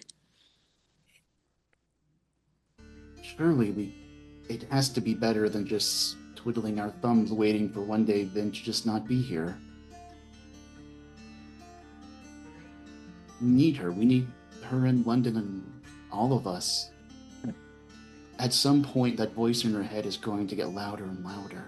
The longer and longer we put this off, we can't ignore it. Not forever. Understand that, and I'm realizing now too that we might have to do this. As much as I will fight against it, you're right, it might seem inevitable, but we can't go there without some way to make sure we know that Vin doesn't do what she will. If London gives over the flame and he gets the spark to give to this other thing, I mean, that's bad too, but that isn't as catastrophic. It's catastrophic. It's bad. But we don't know what happens when Gargoth is released. But it can't be good. No, it very well might just destroy Vin. I know this, but the longer he's in there, and he's already been in there for such a long time, the harder it is going to be to pull her away. Whatever roots that shield has been digging into her mind, how much of it can we rip out and bring her back to her friends? I can try a spell, and I haven't tried before. Its intention is to its intention is to exercise a possession. All we need to do is to get her clear-headed enough to somehow release that thing.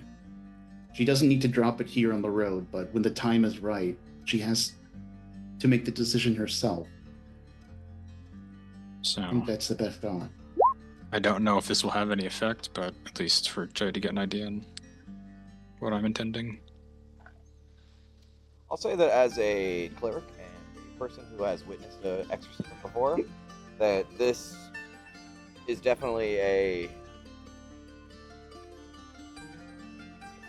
good idea. But I imagine actually it's going to be that concentration up to a minute is you got to fill that whole minute first to really get the exorcism done. Especially when you remember she had to do this whole ritual.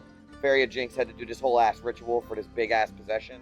I imagine it's going to be something similar where you have to kind of hold concentration, hold 2 candles in your hand or whatever in order for the possession to really end.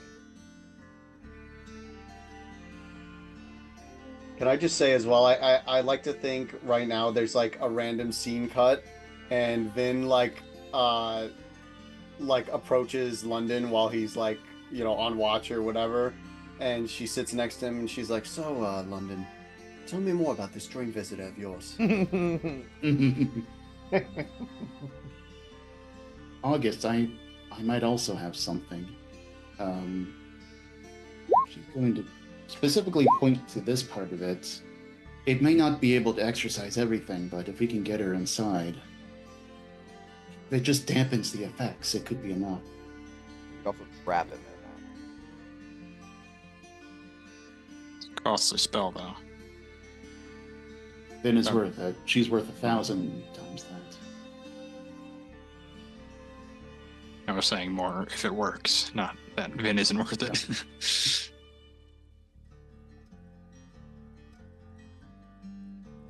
Alright, so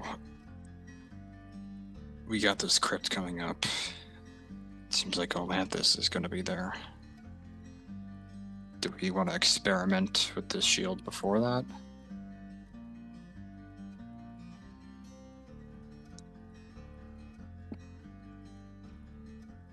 I mean, I'm not pleased about the influence, but the most trouble it's given us is a few difficult conversations so far. Though I suppose Vin is getting a bit more paranoid. Ophelia brings up a point that how long until Vin just walks off into the wasteland to go to Belle herself if we keep avoiding it. I also want to add, just, apropos of nothing, that just because you have the Sword of Zariel does not mean a motherfucking thing. Like, you could go Redeemer. That's basically the only option that you have at this point, because you still gotta. Otherwise, you would still have to get the other copy of the contract. destroy that somehow. You don't really, I mean, maybe the sword can do that. You have to figure out how to teleport back Elturel or whatever and sever the chains. I guess the sword can kind of do that too. You have to get within range of the chains and cut them. There's a lot of other things that are kind of up in the air that you don't have any clue how or what you're going to do about that. Yeah, but a purified, like a celestial Zariel wielding her blade could solve multiple of those issues. Certainly. Yeah.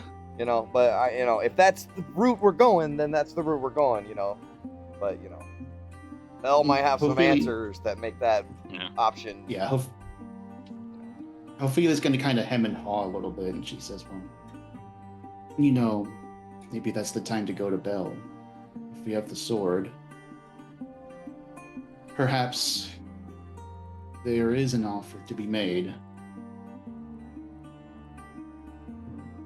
Really, I know your feelings on the subject, but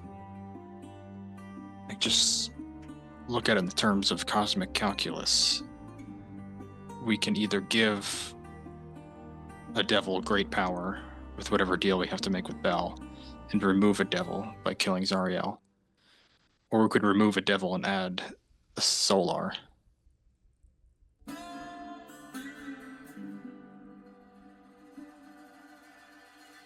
We also might be killing two birds with one stone, though.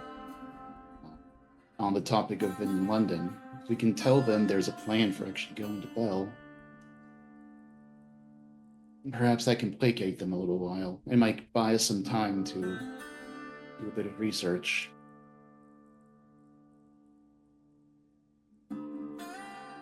I know this is coming suddenly, but 2 is bigger than 1. And I'm worried that Vin may have been staying with us because she knows she'll die out in the hells, but with London with her, who's to say a skilled tracker can't make their way to Bell's Forge on foot? I don't think it'll happen, but I think there's a small chance it could happen, and that's a small chance I don't know if I'm willing to make.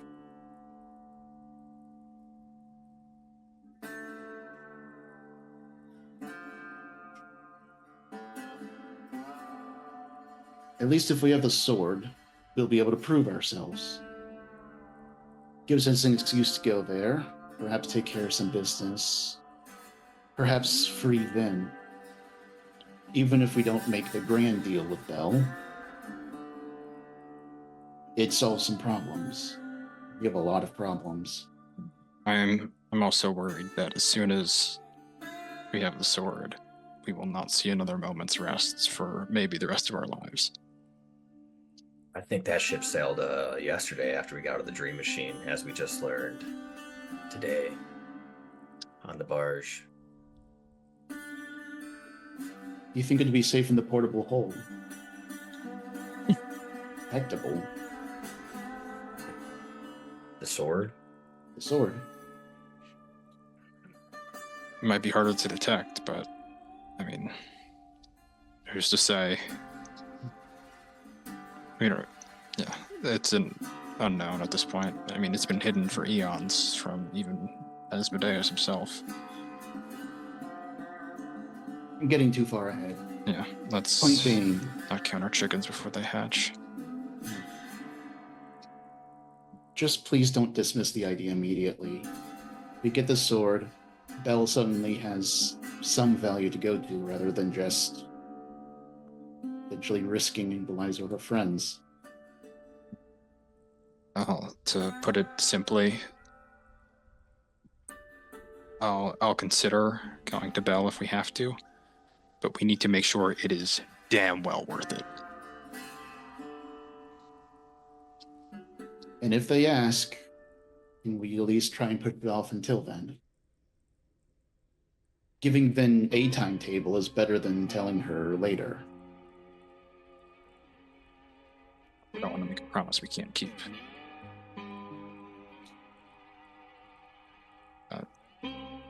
If we do, man, if these spells you both speak of work and succeed, I mean, that solves that problem. Is this not something we should try sooner than later?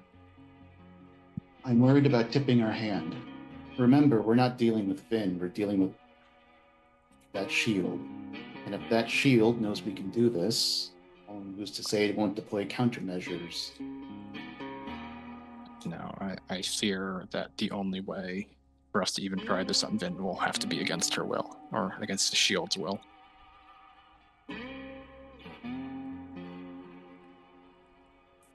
It takes me a minute to cast this circle.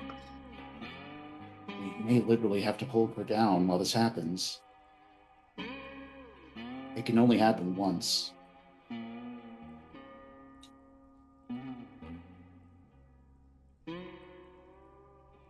Yeah, 'cause she's gonna, what's my mother's name, you guys' ass when after that.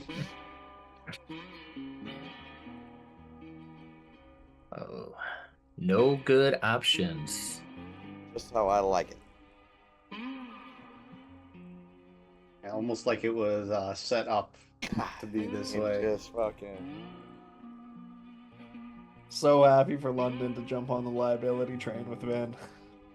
All right, If we can just get Gunner on board, then I'm not there yet. I'm not there yet. Oh, don't worry, I got it. I got it. Don't worry. Gunner's a free agent. We all end up on the liability train at some point. It's just a matter of when. Might be next. I'm it a might be simple next man campaign right for now. Sam. We'll see. Oh, I look forward to it. All right, let's wrap it up. I feel like that was Yeah, a I good think enough that's good. conversation. Yeah. All right. So at the end of that, we sort of, you guys kind of could still conspire a little bit, right? And we sort of cut over to Vin with the shield resting on her lap, and we get the One Ring sort of camera zoom in on the shield's face, and black screen. And that's where we'll end for tonight. Thank you all so much for watching. We'll see you on the next dive into the descent. Stay sharp. Farewell, adventurers. Farewell, Farewell, adventurers. adventurers.